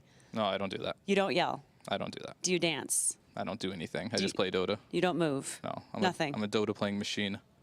And very serious, which is what I like, which is why you're so good. Do you do anything to blow off steam after a win like that? Do you go off and, I don't know, treat yourself to some chocolate or anything? Normally we'll go out to dinner, and then we'll just sit back and maybe watch the replays, a nice fiend session. That's about it. I love it. Well, best of luck to you guys. I know we're going to be seeing more from you in a little bit, and we look forward to all of it. Thank you very much. Thank you so much. Back to you guys. Thank you very much, Casey, and thank you very much to Fear as well. Fantastic to see him in good spirits after the game as well. I was actually expecting him to say after he's finished a game of Dota, he just plays a game of Dota. I thought that was what he would do for relaxation, but nevertheless, fantastic to see him here. Fantastic. He's still got that burning passion, that desire to win. I remember in the film, you remember that burning desire to win the international, how disappointed he was to come out of it, and then obviously having 2 years away. I can't even imagine how much fire is under him right now to bring them a championship and finally crown himself as the international champion. He mentioned a couple of things in that. One is that they're still learning, Malini, in terms of picks and bans and how different teams will pick against them and pick their player or pick their heroes that they want to play at. That's interesting, isn't it? You're always still learning. game evolves so much, and with like I think balance patches coming out fairly often nowadays, and especially like huge balance patches, there's always things you need to pick up, different hero pools, different play styles, different item builds, different laning scenarios, and players as experienced as Fear always has things to learn. Okay, that's very interesting. Alan, what did you make of the interview? I mean, I think that you saw in that interview, part of the reason why EG is so good, and Matt brought this up earlier, is they're the best team in the world, I think, at learning from their mistakes, both in wins and losses. I mean, Charlie, EG's manager, likes to say this all the time, we lose, we learn. And I think that that applies to wins as well. It's partly why you never see them get too high after a win, because there's always something that they could have done better in that game. And, you know, Fear talks about the Fiend session. They're going to go back to the hotel. They're going to watch those games, and they're going to say, look, guys, we played a great game too. I think we could do this even better. Yeah. Winter, for complexity now, where do they go from here? They've dropped down into the lower bracket, but I don't want to use that whole phrase of, well, they've done well regardless now, because that's rubbish when you get to the international. You want to win it, or you want to win as many as you can. As March said earlier on, he just wants to go as far as he can. What do they change up in the lower bracket? Because it's going to be tough down there for them. I think the most important part they need to understand is when you're ahead, things that you need to do. Like, for example, during the first game, they need to realize they need to have a gem to consolidate the lead, to control the map, and they needed the right itemizations and stuff like that. I think overall, in Game 2, their draft may be a bit lackluster, but like what Sin said during the cast, he liked the idea, but it was a lot tougher to execute compared to what they had in the first game. First game was easier to execute, but they sort of let themselves down by not like doing the couple of small things right. So, I mean, for them, I feel you just go back, you watch the replay, you understand what you go wrong, and you just make sure it doesn't happen again. Inexperience, perhaps, playing its role in that? Yeah, definitely. Inexperience definitely has some part of it, but then again, they have Fly on the team, so he's the one that's supposed to be bringing the experience to them. Yeah, indeed. Seb, what are your final thoughts on that game for EG? I mean, I kind of expected EG to dominate Complexity, and no offense to Complexity, but I think EG is the strongest team. So I don't think Complexity should feel too down about it. I mean, having a bad game, which was the second game of it, happens. And also, you know, you play with players like Sumail, and that's why sometimes he's a bit hit or miss. He can snowball really, really fast. So, you know, he triple kills once, then the second time he's even stronger. He's not worse, so he's going to be as good as he was before the Battle Fury or whatever. And then it just gets harder and harder, and you keep fighting because you're out of options. You know, it was a tough game for them. Game 1, they did great. So let's just, you know, when you play in a tournament like this, there's no reason to beat yourself up all the time. Just look at what you're doing good, look at your mistakes, but don't be depressed. Just keep on moving. Okay, well, that's exactly what we're going to do now, because we're going to move on to our second game of the day. It was a nice segue. I like that, Seb. Thanks very much for that one. It is Team Secret involved against eHome. We'll start with Secret as well.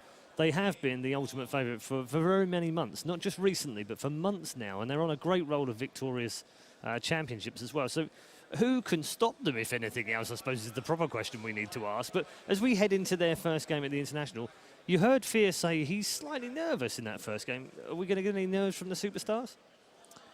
I don't think they were taking too much out of their comfort zone in the group stage. They did have more losses, I think, than anyone expected. But again, they're like the pioneers of a lot of the strategies that we've seen in the past 5 months. The techies that has been fairly prevalent. They started like the Chen, Shadow Fiend, plus Queen of Pain that we saw a lot at DAC. So I think the other team's going to be nervous, like, oh crap, what is Secret going to do today? what secret strategy are they going to come up with, I suppose? From the other side of things, Winter, they've got an all-star lineup. Sometimes when you put those lineups together, they don't always work, do they? Yeah, I mean, they function very well as a team, I think. And on everyone's mind right now, it's not who is going to beat Secret, it's how are you going to beat Secret. That's the biggest question. Right. How are you going to dismantle this unit of people? All right. Yeah. From a statistical point of view, Alan, how do they do that? When you say, I want to go back to what Winter just said. Okay. When you say all-star team, okay, there are 107 players that have played 100 or more Dota 2 matches. The top 4 winning percentages in that group of players are all on Team Secret. You probably saw the glasses. Oh my goodness. They aren't just cool, they're cooler than cool. Just puppy things. Right now, just hashtag just puppy things, yeah. The players will introduce themselves to each other. They do know each other, of course. And they'll head towards their booths. Looking forward to this one. We haven't seen Secret so far at the main event in their first 2 days. This is their first opportunity on the grand stage. And also eHomes as well. We'll talk about them in a little bit. But first, let's go through the lineups for Team Secret.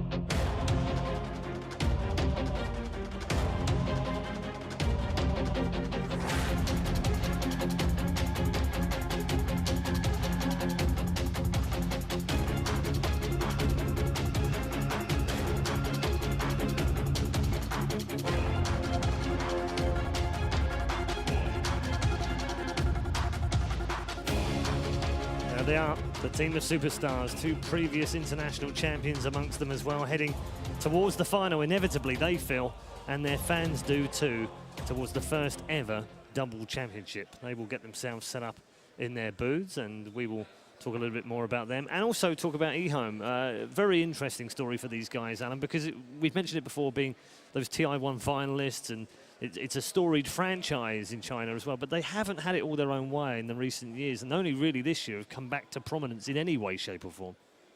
Secret or eHome? eHome. eHome. We're going on to eHome. No, eHome really is an interesting team to me, largely because of a relatively recent acquisition of CTY. I mean, he's really the player that has put this franchise, to me, back on the map and back into the conversation as really potentially a great team. I mean, he has, of all players in the current patch, he has the second highest overall KAD, and they've played against excellent competition. You know, one of the times that we saw Secret drop a game in the group stage, it's because they gave away Leshrak to Maybe from LGD, and he just dominated that mid game. That mid lane. I've never seen S4 lose a lane that hard. CTY is the kind of player that can do just that. Okay, well, let's take a quick look at their lineup, and we'll get the thoughts of the rest of our panel.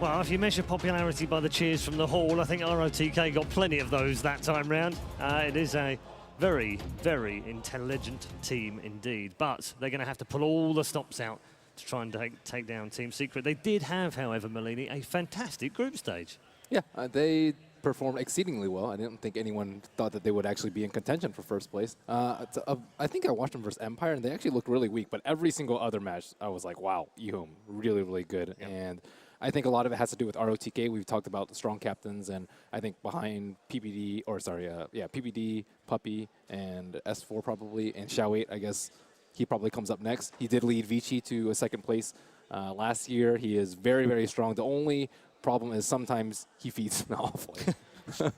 That's about it. That's his only weakness. All right, Winter, where do you put them at the moment, eHome? Because we always talked about them being maybe 4th or 5th best Chinese team, and that's still great because the teams above them are fantastic, but that's not TI winning kind of form. Have they moved in anywhere, do you think, this year? I think they've made like huge improvements just based on what Alan said. The biggest thing that happened to them is having CTY, like taking over the mid role for them. That was, for me, the biggest thing that happened in the last 2 months for them. They previously had issues with their mid laner not being able to take advantages and carry them, but CTY showed he's one of the best mechanical players, and drafting-wise and team play-wise, they've been improving as the tournament was going on, and Lam, obviously, a very experienced support in their position as well.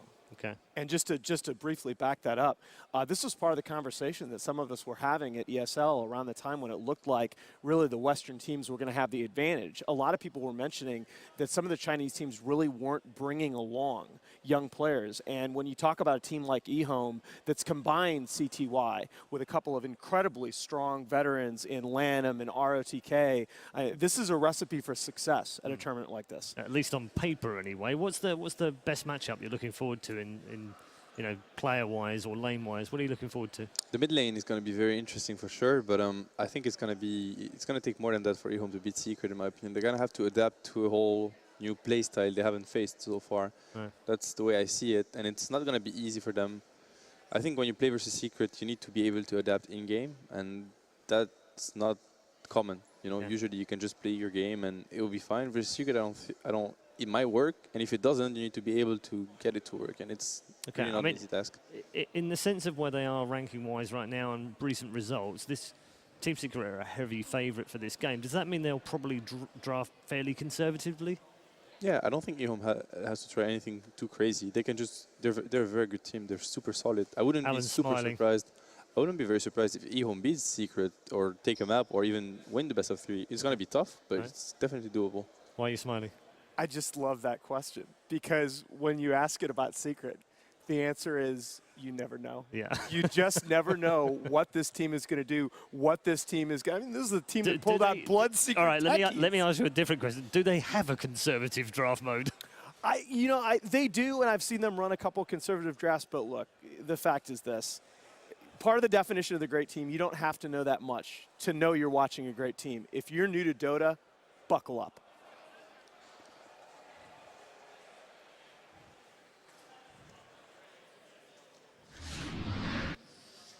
Team Secret versus eHome. Buckle up indeed and enjoy the ride because it's draft time in Game 2 of the upper bracket. Team Secret versus eHome. And already the Razor ban, it's definitely a respect ban versus eHome. It's a strong hero, but it is a hero eHome has been running a lot and they've been very successful with it. They run it against like any lineup. It's just their mech carrier, their frontliner, their tank. They sometimes run it off lane or safe lane, but yeah, Secret and EG I think are the only ones that really do this like strange second ban that no other team would do. Do you think they are forcing the ban on the gyro as well? Because like you know the Chinese teams, they like to pick Razor against the gyro. That'd probably be the reason that maybe Secret wants to open with a gyro and avoid getting counterpicked by the Razor. I don't really think they're terribly worried about the gyrocopter. Gyrocopter, again, his win rate has decreased as the tournament has progressed, and he has seen his weaknesses. Obviously, we've seen some like dominating performance by like Aggressive and other teams, but I don't think it's priority number one. I think, as usual, they want their hands on Naga. That is like number one priority, I think, for Secret. Yeah, I mean, I think that what we've seen in this team is that a lot of better teams especially have won games consistently by controlling tempo. And once again, Naga is just such a great tempo controller. It's going to be a Radiant Shadow Fiend for Secret here. Yeah, and when you talk about Shadow Fiend, Arteezy's, look, Mushi's Shadow Fiend is iconic, but Arteezy's stats on Shadow Fiend are just far and away better than anybody else's. He has the most wins on the hero, highest GPM on the hero. He's just an unbelievable farming SF. Efficiency, it's what he does best, and Radiant Shadow Fiend is all about efficiency. So eHome, let's see what they want to bring to the table. There's no Queen of Pain to actually dominate the Shadow Fiend in lane. There's still TA. Like, I feel the biggest weapon, if they can put CTY into a very good matchup versus the Shadow Fiend, and let CTY just dictate the game from there. So here's your opportunity for your favorite Gyrocopter Dazzle combo. Do you go with that here?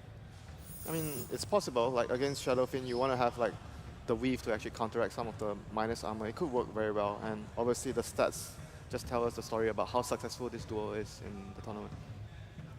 They can't really completely expect Secret to run a mid SF because they also run safe lane SF quite a lot when they have to. Arteezy just goes and takes a safe lane with SF, so they shouldn't fully counter it. But you know, there's something about SF that teams sometimes they don't. I feel like they misread SF in the sense that shutting him down on the lane is okay, it's fine, but it's not really the big issue.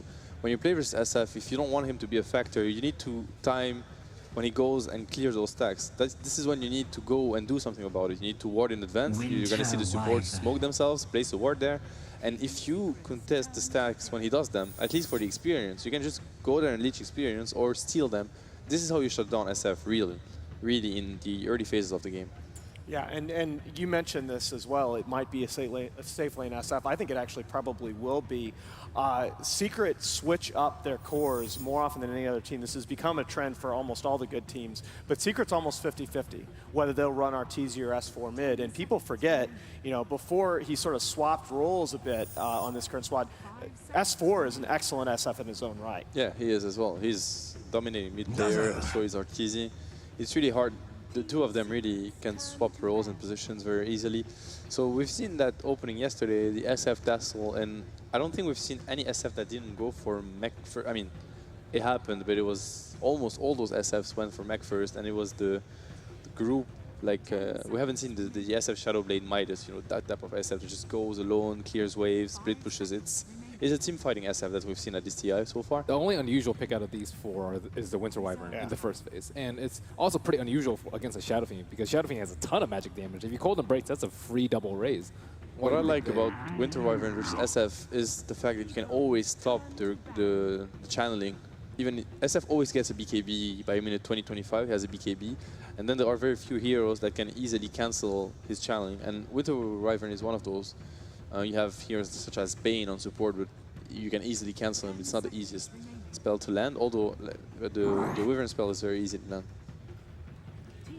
And both the teams actually have very similar openings as well, like opening with a core, and with Winter Wyvern and Dazzle is like very similar, but like Alan was talking about, why wouldn't they go for the Gyro and Dazzle, which I feel like Seb actually pointed out a very important point, because I think the main reason here is because they just wanted a control on the BKB Shadow Fiend, and Wyvern actually does the same thing as Dazzle in a fight, but provides more in the regard that he will be able to control the Shadow Fiend.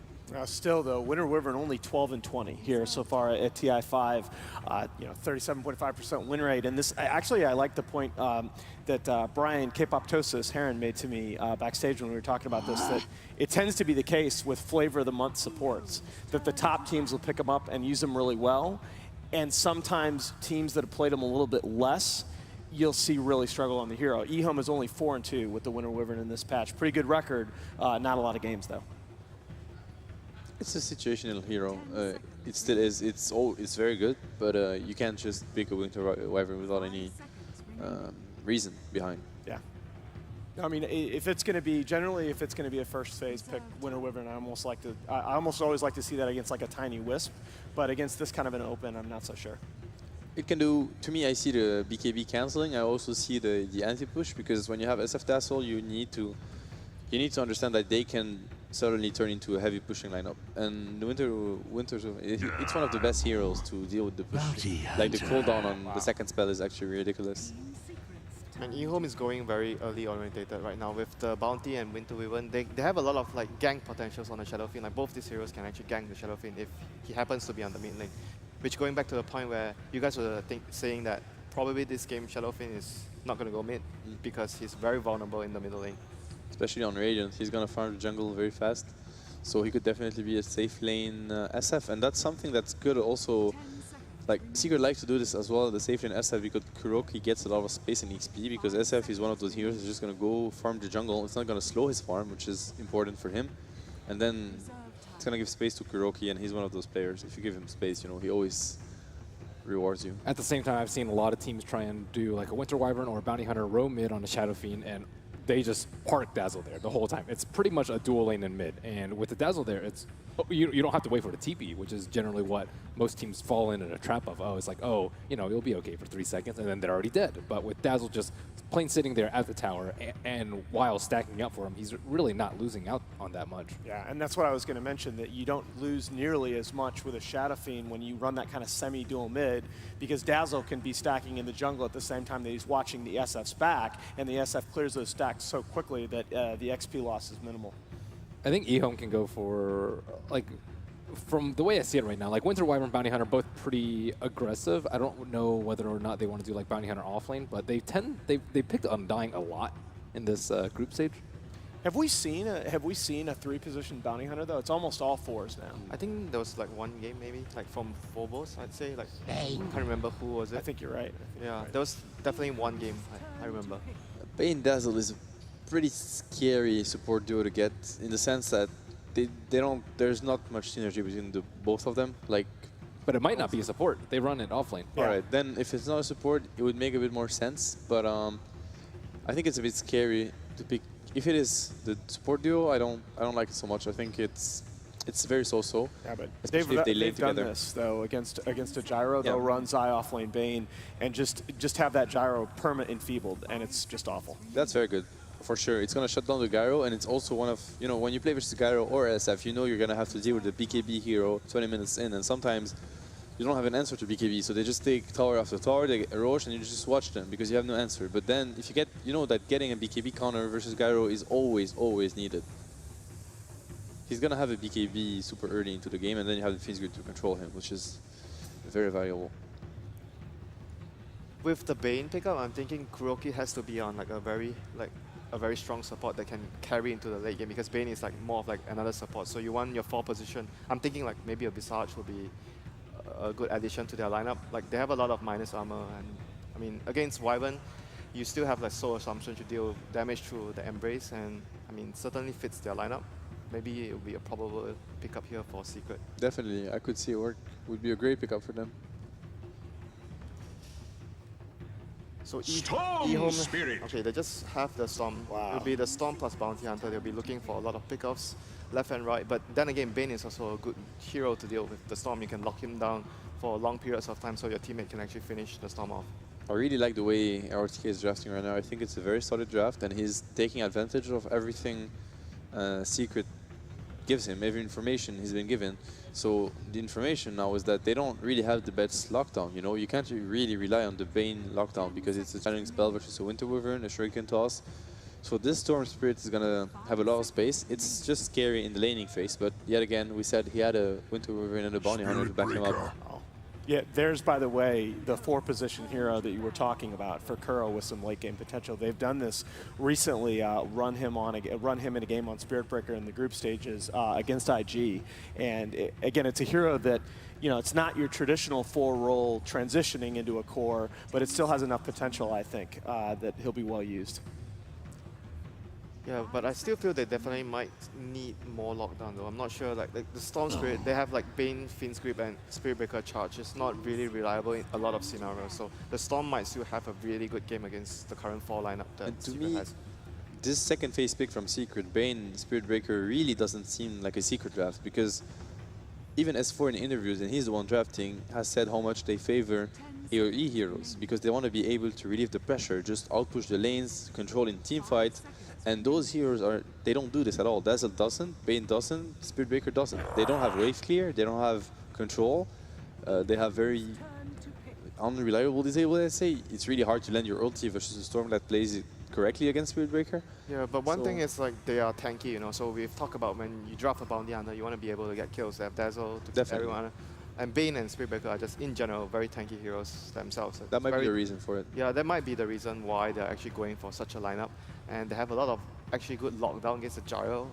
I think they could probably actually just maybe in the early game gank the Gyro multiple times to the Spirit Breaker to actually lock him down.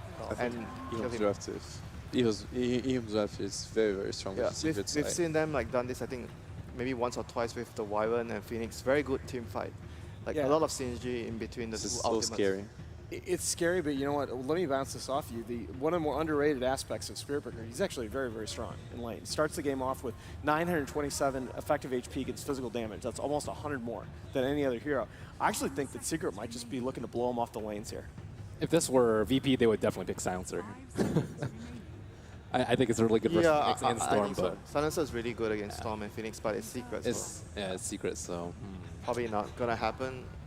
But looking at the options here, what do they have left for S4? I mean, I think you could just pick a Viper and just win the lane so hard here. And S4 Viper is pretty strong. Viper's not enough control though, especially versus those last two. To me, when I look at this draft, I really feel like they need a miracle, because I think they're completely outpicked, but that's how I see it. I think it's very scary.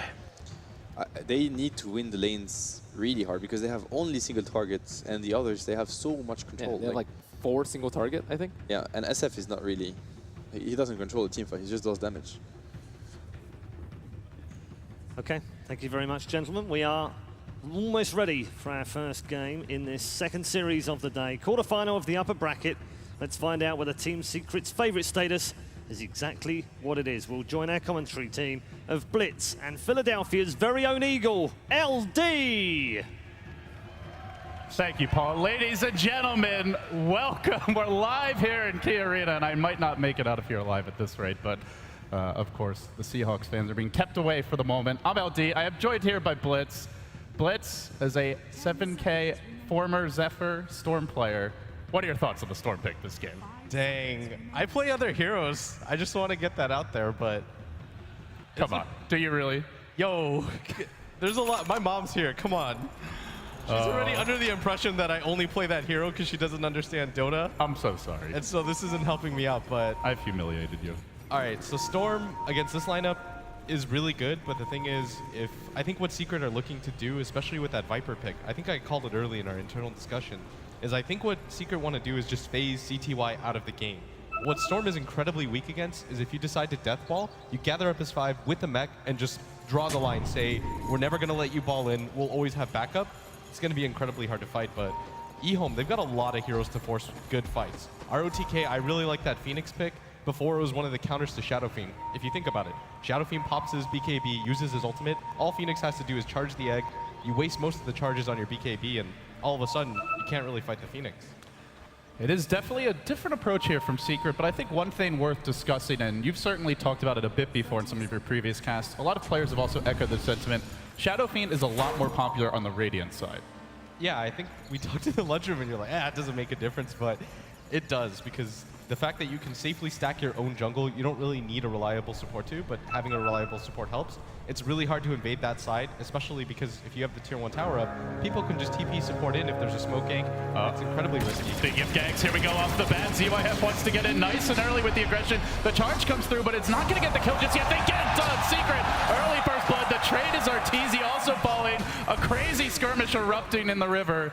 But eHome will end up backing off. So Secret, they get that first kill. Arteezy already given the TP and is going to head back towards mid immediately. Bounty runes, let's see who's gotten them. Arteezy did not get one. There's actually one going to RTK and one to CTY. So they get both bounty runes, but they are going to give up the first blood. Relatively even trade overall. I don't think so, especially in the mid lane, giving up the bounty rune to the enemy mid hero, and he was the one that got the last hit on the kill. You're going to give such a big advantage to CTY early on. And this is an SF favored matchup, but with this sort of help, I don't actually think it is anymore. It's going to take a lot out of Arteezy to try to even this thing up. We'll have to see if Zai wants to get into that middle lane at some point. For now, he is dual laning the top side. You've got Zai and Puppey. Pretty strong dual lane there up towards the top side of the map. S4 going to be soloing bottom versus ROTK's Phoenix, who he did already skill up the Icarus dive, maybe expecting to, or no, actually got the Fire Spirits, excuse me. So he is expecting the 1v1, and that's exactly what he's getting. But he's going to have a tough time staying this lane. You can see the harassment coming in, already being pushed back quite far. And I really like eHome's lineup, like Matt said. There's a whole lot of control. You've got a lot of team fight to back up the fact that you have a bounty hunter. You can't just pick a bounty hunter and assume that he's going to help you win fights. He's the finisher and the opener. He's not really going to ever come in. You're just going to annoy people with the track. So you need almost pure team fight heroes to go along with him. And that's what the Winter Wyvern and the Phoenix provide for you. Yeah, looking at the bounty hunter so far, he has gotten a deeper ward off towards the middle lane, trying to at least spot the movements of the secret supports, but we haven't actually seen him gone in. Currently is a sentry ward sitting down here in the river. And I'm not spotted right now, but just going back to what the analyst said, where do you go as the bounty hunter? Viper, a very tough gank in the early game, generally speaking. Oh, hold that thought. Zai getting pursued a bit top. He does have a charge available. He will back himself away. But this is not an easy kill lane either. Spearbreaker, Dazzle. So where do you think the bounty hunter should be applying the pressure? I think you just roam around, see what opportunities you can get. There is an opportunity right now at bottom to kill S4. He's getting quite low. He does have the salve, but ROTK, what he's doing right now is getting him low enough so that he won't pop the salve, but he'll eat a tango. And but look at this. Oh, he has a sentry. Is he going to notice in time, though? They're gonna go for it he tangos through. He's going to commit to this one, and on they go to S4. He may be forced to turn and fight. He's going to retreat out. Fire Spirit's burning him down, though. It won't be the first blood, but it will be a big kill for eHome. They get on the board. ROTK hits level 4. Landham cracks level 2. And S4, playing here known for its lane dominance, not being allowed that 1v1 that he craves. And you saw how well played ROTK did that. He got him in a range where S4 doesn't feel like he needs to use the salve because he has 5 tangos. And he has that sentry ward at the same time, so he feels like he's perfectly okay, but... Oh, CTY's going for the mid lane, but Arteezy turns. He's got his long-range raise. He's going to connect. CTY getting a little over-eager there. And not able to hit that second remnant on the hero itself. Only got the overload and was not enough for the kill. That was just pure outplay there. Arteezy goes for the stick instead of going for the bottle first and is able to utilize that to get a kill. And LanM, he's in this middle lane. He wants to grab that chicken. Gonna be tough though. Well, let's see. Gets the one attack off. He needs. Oh, the speed burst. Quick reactions. That was just a quarter of a second there to hit that and back off. Could have been a big kill on the courier there, but SF able to hang on for now. And taking a look at the CS, seems like Secret are pulling a bit ahead for the cores here. As far as the, in fact, for all 3 lanes, they are winning the farm battle early on, and as a result, they do pull ahead a bit in gold. About 500 so far. A large portion of that just comes from the fact that Arteezy was able to solo kill CTY, something that should not happen at that phase of the game. You know that the SF wants to get aggressive on you, and Zai's going for the charge. They do have a ward here, but he should just back himself to the tower, and he should be fine. And CTY playing it safe now. It's about to be the 4-minute rune spawn anyway, so he'll work together with the Phoenix in the off lane and should be able to secure this. RTK getting aggressive now on Kuroki's Bane, who's only level 2, not really getting much experience. I do want to point out the Bounty Hunter dropped a sentry over near the big camp, looking to, I believe, block these pulls. Does this actually block it? Is that in range? The sentry over near the big camp. I think it's close. Okay. I would have to see when... Are we going to see this again? Yeah, there's the Tango. Coming out this time, the courier's no speed burst ready. And Lanham, where once he doesn't succeed, he'll strike again, but the charge is coming in. Lanham almost dead and done. Doesn't deny to the ancients. He was close, but couldn't get the job done. He did spend his gold here, picked up a pack of wards first. I think it's well worth it. Dying for the courier at that point, you're only a level 3 bounty hunter. You're not adding too much value to the game. You have to get something, and going for courier snipes is a pretty decent way to do it. But the weird thing is, when you play against a bounty hunter, you know he's going to do it every single time. And it's just so hard to stop. I mean, you literally have to either ferry everything out or constantly just be camping the speed boost button with the hero. And Arteezy wanting to focus on mid there as well. I want to point out this bounty hunter's bought 4 more wards, and is this where you just go and block off every jungle camp? As we see the dive on top lane, Zai getting pursued, but is graved up for now. Will survive. Might be first back here. Now he's going to salve, hides in the trees. But yeah, what's the game plan here for our bounty hunter?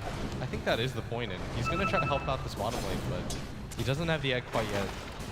And S4 does have his ultimate, and I don't think they want to commit to this. There is a dust on Kuroki, so I don't think that the bounty hunter should be here. Maybe he's just looking to soak XP because he knows they don't have sentries, but they're definitely going to go on this. He's got the dive available. Out comes another strike along with the brain set. The last auto tech not quite enough. Will it take him down? ROTK barely surviving, and this gives Lanham free reign to walk into the jungle. A couple of pings came out. Did he actually shadow walk there? I don't think so, but they seem to expect him near this bottom rune.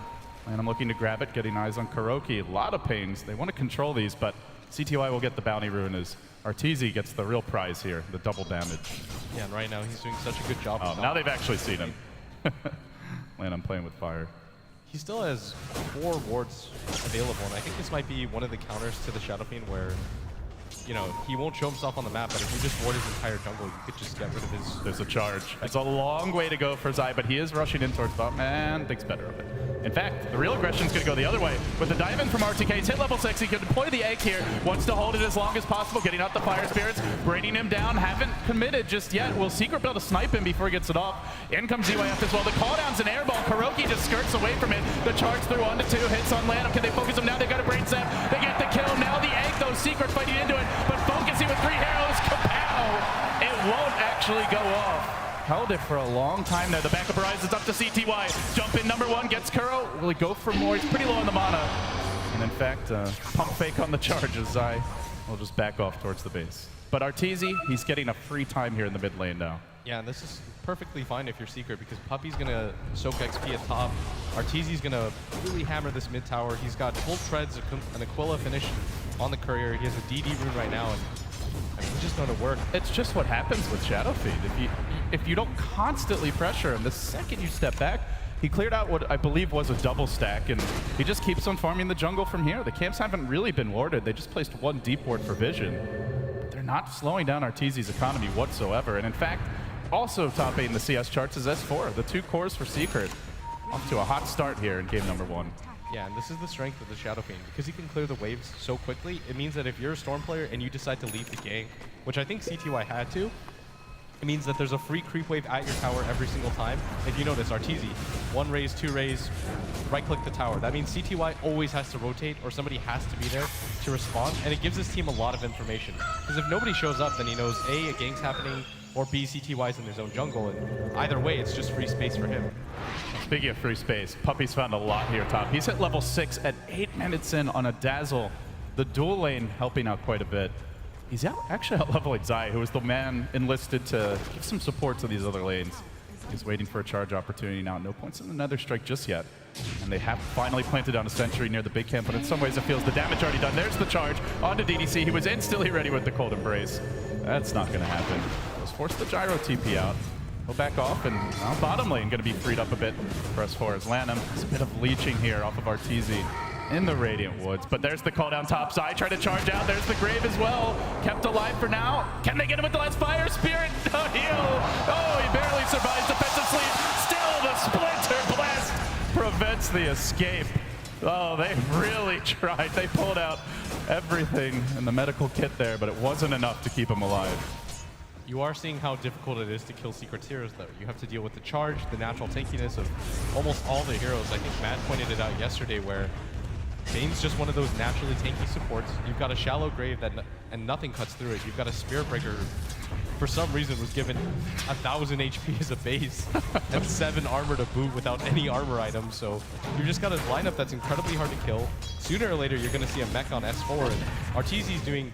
Actually, he's going to be the one grabbing the mech, and so you've got a team that can pretty much just 5-man wherever they want, and the Storm Spirit hasn't had the best game. So for me, what's a little bit concerning is what's CTY's place in this game? Your guess is as good as mine right now. It feels like he's going to need a lot of time then. There aren't many stacks, but they are looking to just gank. Endlessly aggressive, but look who's waiting inside. He rotates in, 2-hero charge, follow-up stun. CTY barely escaping, now they drop the egg, but again, 3 heroes there to try and focus it down. They have to stop it. No, they can't. CTY denied. He jumps in to just prevent the egg from being killed off, and in doing so, he also hits the deck. Arteezy with the buckler. Now going to push in this mid lane. He will kill it off. Secret just starting to really pull ahead here in terms of the net worth. Now up to about a 4K gold lead, a 3K experience lead, and unlike Cedek, who you and I cast yesterday, there aren't big jungle stacks to fall back on here for eHome. No ancient stacks for the Gyrocopter, no big stacks in their own woods, and it's just going to make it hard to fight this battle of money with Secret, who are already so far ahead. Yeah, what you're seeing right now was the power of the Shadow Phoenix, because he just clears out the waves, and when CTY goes for the gank at the bottom lane, he can just push in the mid lane, and no other hero can stand up against him. And there's the charge once again. Zai already galloping towards the top side of the map. DDC is level 7 here, but if nothing else, he gets some quick transportation towards the north. And he is scouted here by a Dire Observer Ward. He's still going for this. I don't think he commits any further. Well, Zai trying to test me, but he will back off. So they get control of the top tower. Doesn't actually have to go in. This will be tower number 2 for Secret, and taken freely. And now the mech comes online. The Viper of S4 has gone back for a Bracer, so he's just getting cheap tank items. Would be surprised even maybe a Drums comes out for him. Looks like they want to push. I think they had an internal discussion where S4 thought he was going to go for the mech, hence the Ring of Regen, but I think they rethought that and said, Arteezy's doing such a good job, we can just get online really quickly. And I think this is in response to the fact that CTY is so underfarmed. If CTY had a point booster on top of what he already has with the treads, then maybe they can change their build or their playstyle a little bit, but because he doesn't, it's so incredibly hard for them to fight right now. Like CTY rolls in, all he'll do is run into a brick wall. Not hard for Secret. Not hard for Secret. There's the charge onto DDC. No Cold Embrace the time he gets stunned. The calldown's there. Pretty good one. Connects on 2. Looking to focus Arteezy, but Puppy's ready in position with the Grave, and out comes the Requiem. Dodged by the Phoenix Egg, but to what avail as they grip Z-Way. They'll bring him down 2. Arteezy juking for all his work. Do they even get him? The last remnant just barely takes him down. But was it worth it? 4 heroes collapse, the tower still falling. The gold swing not as bad as you would expect, but that's only because Secret are already so far ahead. That wasn't significant for you? 1,400 gold going the other way. 4-1, I thought, 2,000's not out of the question here, but that was brutal. Yeah, they lose a tier 2, and you saw the weakness of the Storm right there. He rolls in, he doesn't really have a target. Arteezy gets graved up, and then he's just kind of stuck in a situation where he has to flip a coin. Either A, I get out of here, or B, I just chance the kill on him, but most likely you're going to die there. I mean, he went for it, but that definitely wasn't worth it. And right now, Secret are just showing how to beat a Storm. You collectively group up as 5 with a mech, with naturally tanky heroes that can back each other up, and the counter initiation game from Secret is so strong right now. You don't even have a BKB on Arteezy yet. There's not even any real items on S4, and yet you're still struggling to get into fights, and that has to be so troublesome because heroes like Gyrocopter rely on winning the early game. All of your skill set naturally lends to it, and the fact that you're losing this hard in the early game does not bode well. Secret on the smoke once again, and they move on towards mid. RTK doesn't have the egg available, but clear if that's the hero they want. Well, yeah, you betcha it is. They're going to charge forward. They're committing for this quite heavily. Track is available now, and that will deter Zai. That is something I think worth discussing more. Is Phoenix, not a very common pick right now, and we haven't seen an egg actually go off this game. I think we've seen 3 casted every single time. There's been 2, 3, even 4 Secret heroes that just instantly focus it down. And it feels like the impact of the Phoenix in the offlane just hasn't really been there for eHome. I think the idea was that you could use it in conjunction with the Winner's Curse just to create chaos on the map, but if you notice, every single time Secret YOLO dives on the DDC, and it's so difficult for them to stop that. They don't really have an ability like Brave where you can deter them from going on the support. Like, all he has really is himself, and I mean, he's been a little bit out of position. I think he has to be in better positioning so that he doesn't just get charged and blown up in the beginning of the fight. Speaking of charges, there's one on towards top. CYF in danger now. If he doesn't drop the cooldown immediately, he may just go down off the bat. There's the cooldown. Is it enough to force them back? The grip could come through, and it will. And even through the rocket barrage, Secret show no mercy in butchering that poor gyrocopter. And they're also taking the tower bottom during this time. Objectives everywhere, just piling in for Secret. eHome completely thwarted every turn, it feels. They try to bring RTK in mid along with the Bounty Hunter, but can't find any kill opportunities. This Storm, he's 2-3-1. He's just been shut down. I think what eHome have to do is just kind of extend the game a little bit longer, because CTY doesn't have any natural counters here. The only issue right now is that he's just running into a brick wall every single time he goes for a gank. Their heroes are just naturally tanky, it's hard to kill. So the better thing to do is extend the game for as long as possible. Like, this is not the normal CTY that we see. It seems like he's a little bit agitated and he's going for really risky plays. All you have to do if you're CTY here is farm the jungle consistently, wait for your opportunities. If Secret go for the high ground, track up 4 different heroes, roll in with Storm, roll out, and eventually wait for Secret to overextend or make a mistake.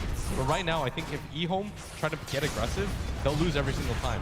Maybe you go for an individual smoke game just to pick off 1 or 2 supports, but other than that, just play the high ground game. Well, that does seem to be the way they want to go as a team strategically here. ZYF not going into the early BKB or drums that we've seen out of players like Aggressive. He's going for what looks to be a Helm of the Dominator, so he at least wants to farm. And for now, CTY has slowed the game down, is pushing the middle lane and getting what creeps he can. But Secret playing defense.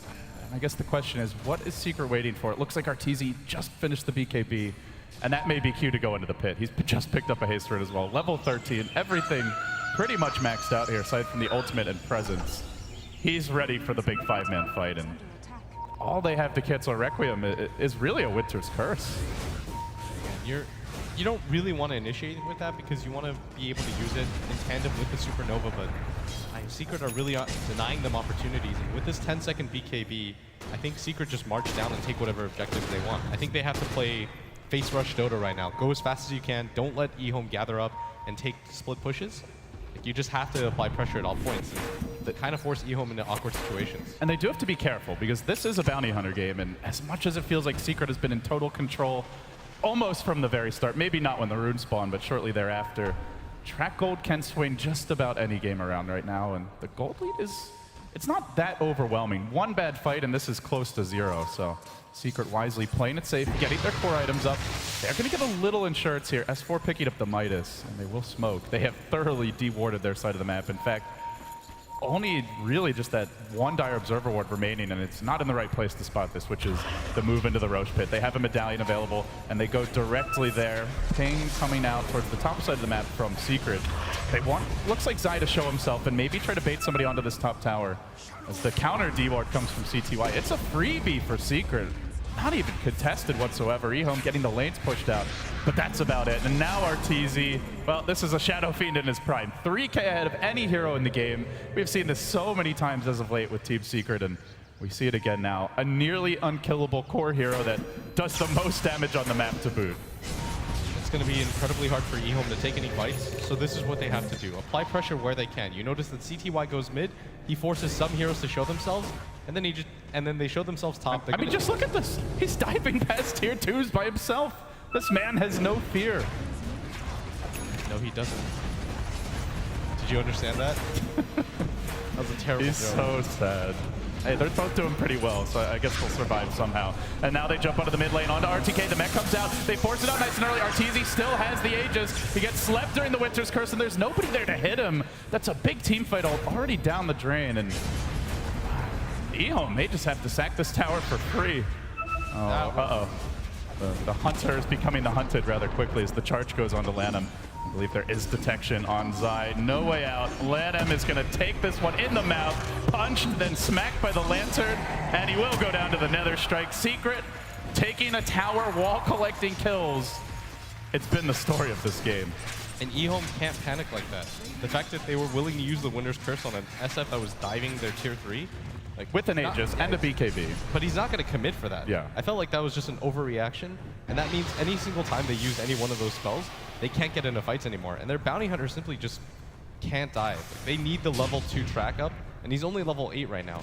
Like the level 1 track might not even make enough of a difference where it really affects the gameplay. Because Secret can just continue to farm if they want. They don't have to use this Aegis. They'll most likely push out this wave and just go for tier 2s, but they actually opt to go for a smoke, and eHome are going to have no idea right now that this is going on. They have no wards up. This is a pretty good timing for a smoke, just because they assume that Secret with that Aegis will go for the 5-man, but they opt to look for the pickoff first, and this is the safest way to just put a stamp on this game now. They've got a grip available. Lanham will be the one to reveal it. Sentry Ward in the mid lane, now thrown out as dust will come from Kuro. Not going to find anything though. They'll back off, but they are congregating. 5 heroes on the mid. This puppy moves up towards the north ramp. They're going to settle on mid, and in they go. Arteezy in front. He just rushes in, says, come at me. You really can't stop this level of aggression. At least that's the plan. There's no Storm in sight. He's just split pushing, trying to stall the game, slow it down a little bit. They will spam Arteezy to some extent, but not enough to force him out of the base just yet. And meanwhile, while this is happening, also in the bottom lane, there's a bit of a push coming out here. Everything they can do just to discourage Secret from pushing in, but now the charge, ZYF, he's got about 5 seconds here to TP out before that charge will be in closing distance, and he will get out. So they do manage to escape. CTY, Bloodstone nearly complete now. It's a bit on the late side at 20 minutes, but you said he needed to slow the game down, focus on farming, and that is what he's done. He hasn't died since we discussed that, and he is keeping within striking distance here of Secret. And this is exactly the game plan that I think eHome should have shot for when the early ganks weren't working. Just go back to your farm. You know that you have the track. You've got enough to wave clear with the Splinter Blast, and any team is going to be deterred when you get 5-man track. You just can't afford to lose that fight because it would just give eHome all the momentum in the world, and that's what eHome have to play for right now, momentum.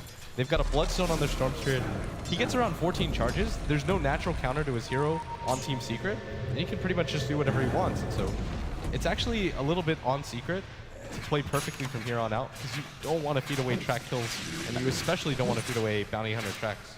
And you mentioned momentum, and you could see with this deviation from Arteezy's build that Secret understand this is what the game is about right now, is trying to keep the lanes shoved in. He's opted to go back for Boots of Travel, and we really don't see this or this early very often on a Shadow Fiend, but with this he can split push better, still join the fights, and he can basically counter that play that we just saw out of eHome only moments ago.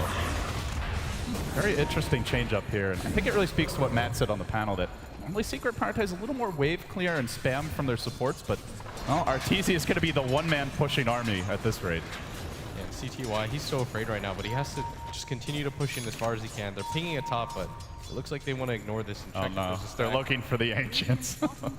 Secret just not even letting eHome have a single penny, let alone 2 to rub together. They won't find anything here, and that may put them low on smokes for the foreseeable future. They just used 2 in quick succession, but it's eHome's turn to pick one up. I mean, where does eHome really go right now? Who's even the target at this point? You don't really want to take a fight here. If you have to hit the Winter's Curse Phoenix Egg combo, there's no other way that you can really take a fight here. And it is a very game-changing combo, but like you said, not the easiest to hit. There's 4 ranged heroes on Secret. It's just the tankiness of their lineup. They're actually just going to have to surprise Secret, try to take this could be the fight. They know coming up the ramp. They have the vision. Call down coming through as well. And it's a 3-hero Winter's Curse. Locking him in place. No egg coming through just yet. He doesn't have mana. No mana from RTK. Oh no. Can he hold on? He gets up the egg. And they're not actually focused. It's Secret all being forced back. They're getting the advantage now. Kuro could be next. Lanham slept up, but they should be able to get off the track here. Trying to die quickly. Track gold more and more piling in. eHome found a pretty good fight, and now they hunt for Arteezy, who's dangerously low. Tracked up. Long range ball. CTY got him. S4 who quickly tries to turn this one around. TP out, not gonna make it. Secret do salvage the fight. They make it a 3 for 2, but when there's track gold in play and when you're that far ahead, well, you can see the results blitz. A 2,500 gold swing, a 2K experience jump. That was so big for eHome. And the other things that you don't really tangibly see in the stat sheet is 11 Bloodstone charges now on that Storm. It's going to be so much easier for him to force fights because he knows he doesn't have to rely on buyback. The natural Bloodstone timer will help him out so much in these fights. And CTY has to feel so confident because now he's halfway to his Orchid. You've got a level 9 Bounty Hunter. That's not ideal, but you've got a level 11 Phoenix. You've got the Winter Wyvern with the level 2 Winter's Curse, and you finally saw that combination pay off. Arteezy goes for the BKB ultimate. They Winter's Curse him, and then at the same time, they drop the egg just 2 seconds later. ROTK, I mean, he made it look close. ROTK doing the math, like pushing it to the absolute limit. He had like a couple inches left on the paper, and he found a way to scribble in the last numbers required. Barely getting that off, but we do see the potential of the draft. Not just the Winter's Curse into the egg, but the zoning potential of a gyrocopter as well. Discouraging Secret from going in, forcing out the early BKBs, and if they ever have to run, that's where the egg just ruins you as a lineup. If eHome can do that from behind, imagine how scary they'll be if they manage to catch up. So Secret slowing down again, going back to the farm game. The other consequence of that fight was they did manage to keep these wards up. Secret have not been dewarding. They've still got the hill ward we saw earlier, one also placed near the bottom rune. And so far up until this point, Secret have been very good at keeping the map dark, but now eHome's starting to get a bit more vision and getting more active out on the map. CTY is going to feel so confident about this bottom push because of the wards that they have set up. He knows that if anybody rotates in, he sees S4 right there. They have no vision. They have vision over there. They know that Secret have popped most of their smokes, if not all of them. We saw them use 2 in quick succession, so he's probably going to feel really confident just taking the enemy jungle for himself. This is one of my favorite places to see. You know that Secret want to get aggressive in 5-man. Just farm their own jungle because they'll all be grouped up in yours. So this is how CTY is going to get ahead. And I mean, it's just a better playstyle right now, and eventually he will get ahead. He's only 1 level behind the Shadow Fiend, whereas he used to be 3 or 4. There's no smokes for 4.5 minutes, and Roche is coming up in 2.5. There's going to be a 2-minute window where Secret cannot smoke into the pit, and eHome can if they want, or they can at least sit back and continue farming. Put Secret at a pretty big strategic disadvantage for movements around the map. Maybe that's where Zai can find a good opportunity to charge, but no Shadow Blade. He's gone for that utility build, pick up the Vlads, and just trying to buff up Arteezy as much as possible in the fights. And if you're eHome, you want to take a fight in the Roche pit. They want Lanham throughout the track. Most likely TP now. Yeah, he's getting nervous now. And, well, they did get dewarded again, it looks like. They do have the gem now on Puppey. That's going to make things trickier as the game moves along. The one downside for eHome's lineup is they don't have a medallion. They don't have natural damage dealers, so doing Roche on themselves isn't really a possibility. It's not like they can 5-man smoke in there and do it really quickly. It would take a good 30, 40 seconds for them to even get it to killing distance, but Secret, I mean, they don't have that issue. They've got a Viper that can naturally tank it. You've got a medallion on Puppey, and you've got a Shadow Fiend who has that presence of the Dark Lord, so it's a lot easier for them to do it. At the same time, I don't think eHome want to give it up for free. Like, that's their bread and butter, being able to fight in those tight and close spaces. It's so good for Phoenix as well. There's so many good places to put the egg where they're very likely, or the Supernova where they won't have vision. But CTY just continues to farm out his own jungle now because he realizes that eHome or Secret have actually all rotated down there, and the downside is that Secret have to just bunch up together right now to protect each other. His score may only be 4-3, but they found Lanham. The life of a bounty hunter. It's like, hi guys, mercy please. No mercy. You do have to take those risks. Get the wards out and also just be off the map so Secret play a little safe. But CTY, you pointed out he was dying a bit too much, trying too hard to fight. It's now been like 15 minutes maybe, or at least 10 to 12, where he simply has not died, and he's still 4K behind Arteezy, but it feels like one good team fight with a couple track kills, and that's more or less gone. ZYF similarly keeping his own farm up. And Secret just not pushing the tempo as much as it felt like they wanted to. They took the Aegis, they got the Boots of Travel. These felt like items ideally designed just to shove all the lanes out and then go for at least pressure on the tier 2 Arax. But now the jump on mid onto Arteezy. He's got the BKB. He will pop the Requiem now, and they're forced to turn tail and run. RTK may pay for this with his life, but the call down zones him, slows him down, and backs him off. Puppey there to ensure Arteezy doesn't fall. And they do have the tier 1, so actually killing him tough, but forcing out a BKB charge still pretty nice here for eHome. It's down to 8 seconds. That's only the second BKB usage of the game. Yeah, and this is, we've been talking about eHome a lot, but I think Secret are playing this about as well as they can. They're keeping the lanes pushed in. They're picking off heroes that are showing themselves. They're not allowing Lanam to just get map control presence. They've dewarded him like, I don't know, 8 times this game. I don't even think they're using, oh, they actually bought their own gem now. Yeah, they have their own gem. eHome also picked their own up, but there was a long window there where neither team had a gem.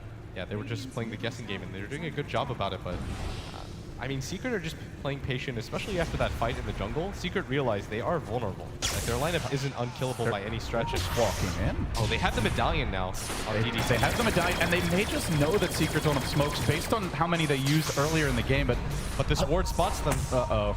Well, does it matter? Does Secret actually get here in time? They're starting to bring S4, and they have vision on him, so they know that the rotation's coming. Wildkin Tornado looking to be the MVP. Used to be a big thing in these fights.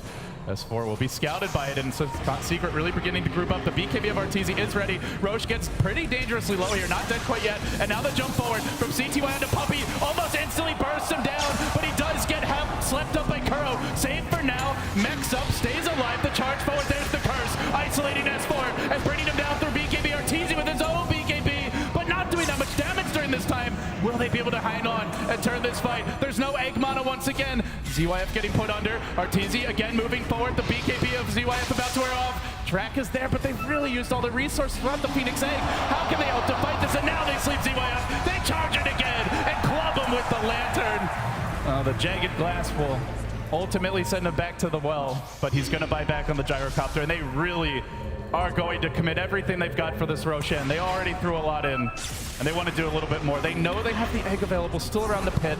The BKBs from Secret are down, and eHome may end up taking the Roche for free here. Even with the buyback, still a gold win for them. And now they get the prized Aegis onto CTY, who did not die in that fight, and is up to 12 Bloodstone charges, suddenly level 17.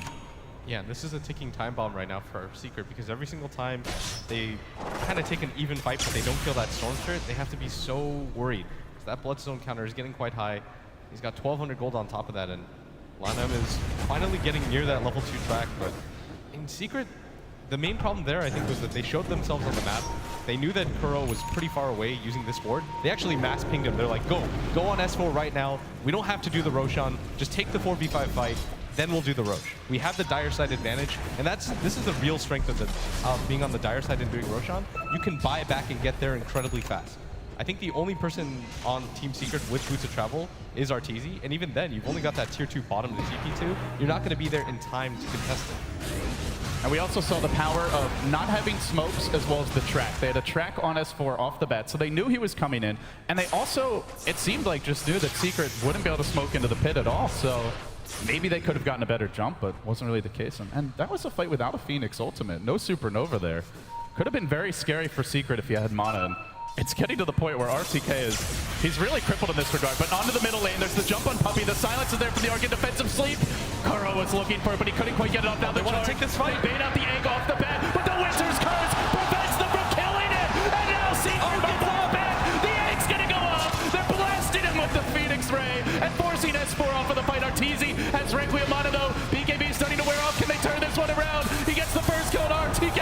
He looks for more, but it's too low. That shit into him. Kept under, stays alive. DDC with the big bailout. And eHome hunting Secret down. They've almost got S4 as well. He's gonna die again. The lone survivor, Arteezy Shadow Feed. The combo just so strong for eHome. I just want to point out that Shuriken toss from Lanam. He throws it at one target, 4 others are tracked up, it bounces around, finally snipes Bane at the end of it, and what a dominant fight for eHome. They don't even lose the Aegis there. He actually did more damage than anyone except for his own gyrocopter. That's for the full duration Phoenix Egg going off. A storm in the fight. Oh, jeez. He played that so well, and CTY all the way up to 13 Bloodstone charges. They're even going to take that tier 2 tower. Even though it's denied, it's just the momentum shift. You can feel that eHome, they know they're ahead now in this game. Even if everything doesn't reflect it, they know the momentum is in their favor. They've got the late game items. Eventually, Arteezy's going to have to replace that mech. You've got a BKB that's only 6 seconds now, and you don't really have the best way to deal with the Winter's Curse. And now they're looking for the insurance policy as well, stacking up the Ancients. It's still relatively early here, 33 minutes in. We've only gotten into the mid-game at this point. ZYF has completed his MKB. This is despite the buyback around the Roche pit. He still managed to cobble that together. CTY also getting close to his next big item, up to nearly 2K gold. And well, you just look at the way these teams came into this tournament. With eHome, a team that had to make it through the qualifier, they ultimately took down CDEC rather convincingly. There's the jump right now. Gigantic leap forward, looking for the solo pick on Zai mid lane. I don't think he gets this one, though. In fact, he slept. He could be gripped here and turned against. He has the Aegis, though. Do you want to commit that much just on an Aegis? Secret say no, we don't. But yeah, Blitz, you come back to the way these teams got here, and eHome, it looked like they might even go into the lower bracket going into the last day, but they got the wins they needed, and here they are, coming back versus Secret on the main stage in Key Arena. Still an even game in terms of golden experience, but even, as you've been saying, feels good for eHome. Yeah, 2,500 is the mark that they're behind right now, but again, you want to be in this type of situation where the mech doesn't really add too much to Secret's lineup anymore, and the supports that they have are not nearly as effective as the ones that eHome has. And you can see the farm starting to kick in on these supports. You look at DDC, who's now, in terms of net worth, topping the support farm charge and starting to close in on Zai's offlane Spirit Breaker. He's got a Glimmer Cape, a Solar Crest. This Storm, this Gyrocopter are going to get so much harder to kill, and we saw last fight, as always, the power of a Winter Wyvern to just cold embrace a teammate in the fight. They couldn't scratch him. But Arteezy, he's still got a monster amount of farm right now. We shouldn't discount that, even though he Home of the Dominator. This is going to be a 6-slot SF if this game goes on 10-15 minutes. Once he has a Satanic, he's going to be incredibly hard to take down. He does deny that tier 2 tower at top, realizing it's incredibly low. Walks by, just gives it the one tap. So if you're Secret right now, you look at the way the last fight went, like what is the key to disrupting the eHome team fight? You have to charge on in, hit multiple targets, and not allow that Winter's Curse Phoenix egg combo to go off. I talked about it early on. I said, it's not working right now, but eventually, if they hit that combination, it's going to be incredibly powerful against the BKBs of Secret, and you're seeing it time and time again. Their heroes are stacked up. S4 is wasting his BKB timer on it, so is Arteezy, and they have to spread a little bit better and not get hit by so many spells. Also, somebody has to keep track of CTY. It's not even about killing him in the beginning of the fight, but it's about being aware of where he is, who he's going for, and just keeping that. I don't know, it's really weird to say. He's now got a Lincoln Sphere is the problem. Like, they can't charge him, at least not first. They can't reliably grip him. You talk about keeping him under control, but this Storm it's getting very difficult to even hit once. Oh, they're going to have to do their best here. They do have a BKB on Zai now. He's going for the courier snipe, and CTY will claim it, taking away. That's a full AC. Full AC. Oh, goodness. S4 actually, I believe, still has buyback even through that. That could have been a huge game changer, though, because eHome, their only real physical damage dealers are that Storm and that Gyrocopter, and that would have really limited the damage that CTY could do, but being able to go for it, and CTY knows that Arteezy's there. I think he knows he's alone, too. Uh-oh. Arteezy's in pretty deep right now. Illusion's going to scout him on the way out. Do they want to jump for this? Hell yes, CTY says, I would love to make this leap, but he's really committing, running low on mana. Doesn't have detection right now. He falls in yet again to get the track onto Zai, and eHome just hunt after Secret. They do manage back, and they're going to follow this one up. In comes the track, out goes the homie missile, and Secret get forced all the way back towards the well. Arteezy should be able to make it out here, but he's going to have to hoof it. Just the posture, the sheer posture from Secret, so defensive right now. Yeah, that was a Storm that ran in with most of his mana and doesn't even care. They're just playing with reckless abandon. They realize the type of position they're in. They want to continue to push their advantage and just not let Secret get back into this game. And Secret, they do still have the heroes to do it, but their supports are going to have to play perfectly. It's going to rely a lot on how Puppey decides to use his Grave, how he decides to use that Weave. The Glimmer Cape on him is still really clutch to be able to save him. The gem is only on the Winter Wyvern, so he has to be really careful about how he casts it. But if they can blow up the Winter Wyvern before he gets his Winter's Curse off, which is what they were doing in the earlier fights, then I still see a really good chance for them in these fights, but that Winter's Curse is so brutal to them. It's almost level 3 as well. He's getting so much experience on the Wyvern now, about to hit level 16, and he gets a blink. So now he can be even more mobile in the fights, and not a hero you normally are going to even be able to find for a charge, let alone be able to prioritize it. And Secret, it was something that was discussed by the analysts quite a bit in the early stages of the draft. Was normally they prioritize not only AoE for wave clear, but also just a little more team fight. And they have quite a bit of team fight from Arteezy, but as far as lockdown and control, it's just got to be crisp execution from them. I mean, that's what you sacrifice in the lineup. When they decided to go for that 5-man style where they were going to shut out CTY early, it worked incredibly well just because they knew that eHome couldn't approach them. But as the fights went later and later, once CTY picks up his Bloodstone, you get your level 6 on both of your supports, it becomes incredibly hard for them to take that fight. And I just want to give a shout out to ROTK. That egg in that jungle where he was just pushing it to the absolute limit. We thought he was going to be unable to get off that egg, but it was just such a game changer, and now you're consistently seeing him get it off. You were talking about how he couldn't in the beginning of the game. Now it's just and he just goes in deep. CTY punishing Puppey, gets slept up. Will it dodge the damage? No. Loses the gem. Curl. No, they haven't grabbed it yet. He's gonna go. He's gonna get for a second one. CTY with double gems, literally balling out of control in this game, styling on Secret, and that is big. The map control advantage that Secret have been just scrapping for all game, it's going to be removed with this pickup. I'm impressed. I mean, he's just been a monster on this map ever since he's got his item set. The fact that he was able to dive in with 2 heroes backing up that Dazzle, they weren't interested in fighting either. They were just trying to get their Dazzle out of there. That's how they realized. They even want the TP scroll. That's a bold mission for the Courier. I mean, it looks like he didn't quite get vision on it. They're going to send it back in the end. And eHome. I haven't seen Secret get out of the map in a while. They've been kind of cobbled into their own base here. Oh, the second Courier snipe! Again! Ladham striking deep, and this one also with a huge payload. 2,400 gold on that Courier. That Secret just can't catch a break, and well, they're looking for more kills. CTY again in with the leap, and because he's got the Lincoln Sphere, they can't even focus him now with a Soul Burn in him. They get him with the Shuriken, and now looking for Zai as well. They're swinging in from the south with RTK. There's not a whole lot of stuns left. They're going to nether strike him on the way out. Zai says, get me out of here, and they will dodge the call down. Finally, CTY runs out of mana, and the chase halts, but the damage is done.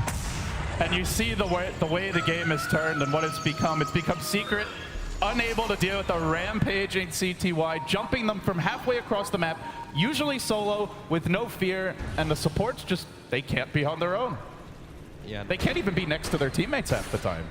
The problem is if you decide to split up and farm the map, yes, you're farming a lot faster, but it's liable to just CTY flies in halfway across the map. I've seen that story before, but if you decide to group up, then he'll just split push, take your jungle, and then you can't gank him. That's what LaNam was for. He was just the guy who took the brunt of the ganks, but he doesn't really care because it's a level 9. Oh, look at this. Are you serious, CTY? Again, he leaps onto Zai, and he commits once more with an Aegis. They'll commit a Winter's Curse just to secure this kill. The Grave comes out from Puppey, but Zai doesn't even try to TP. He looks for the charge out. Can he make it? A blink, a leap. You can't run from heaven. All the lightning gods on display here. CTY doing his best Zeus impression will get the kill. It's so hard to stop him now with 15 Bloodstone charges. It's like 50 mana a second almost. Once he picks up, I think he should go for a Hex next, or even something like the Shiva's gun. I would really like the Shivas. There's not a whole lot of attack speed items on the side of Secret. Yeah, I guess you have a Butterfly and an AC, but it would help a lot just for the rest of his team. And the AoE effect of the slow as you jump in is so strong in combination with the Storm Roll Red.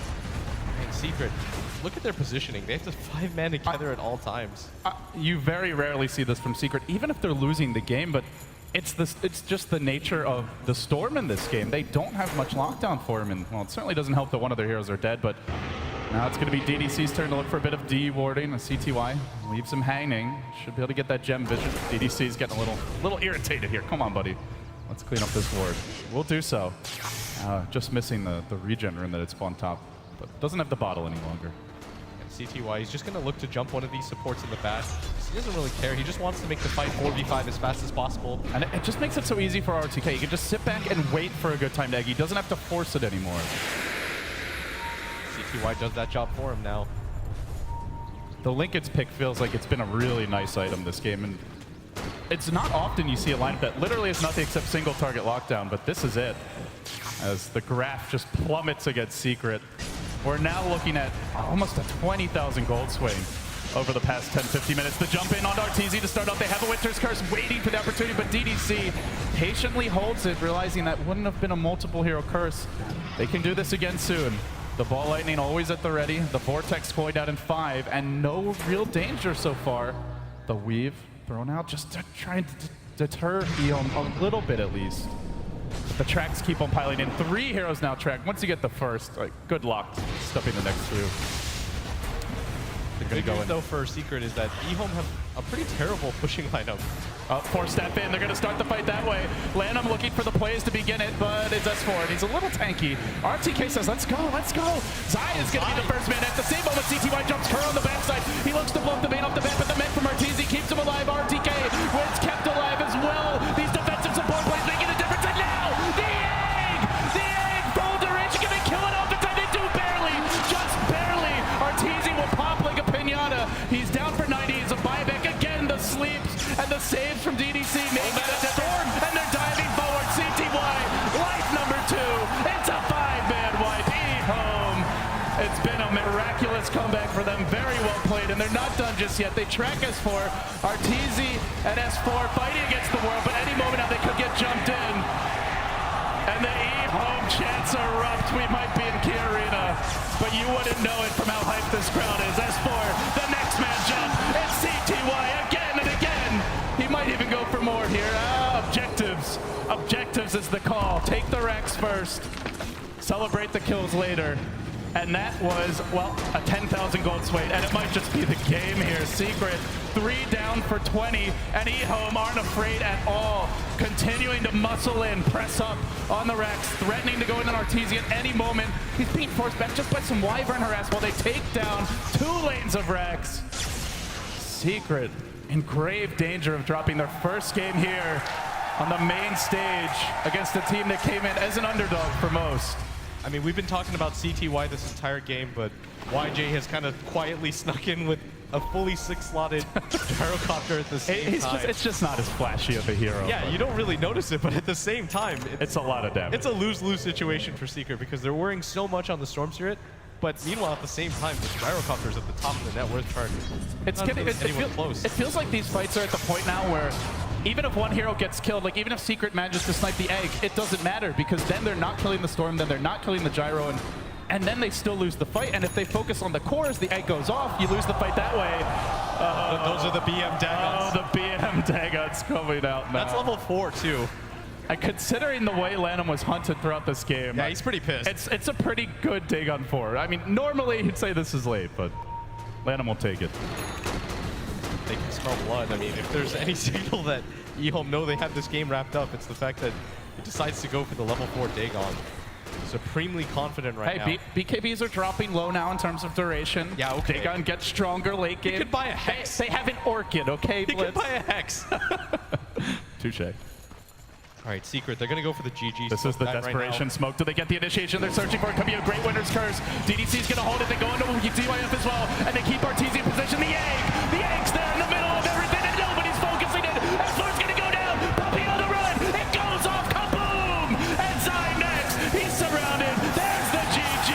But Secret will die before they can get out of this game. Another 5-man wipe, and a devastating takedown for eHome here to get things kicked off on our second match of the day. And what a game it was. That Storm Spirit, that's what I'm talking about. The Storm plus Bounty Hunter combo, you really can't underestimate that in Secret. I mean, they just kind of look stunned right now. eHome's got a large and very vocal fan base here. I was not expecting that, but man, they really stepped up for their fans, and the fans really appreciating it. Secret, certainly this is a veteran team, but they do drop game 1 here. And this is not a team that wants to drop down to the lower bracket at this stage of the event. There are big expectations for them. No, not at all. And I'm honestly not surprised that people are such big fans of eHome. They've got remnants of that DK team that was so popular in LANAM. You've got ROTK. I mean, after his story, his 2nd place finish last year. Everybody loves ROTK now. Yeah, there's nowhere that really dislikes. If you don't, I question whether or not you have a heart at that point.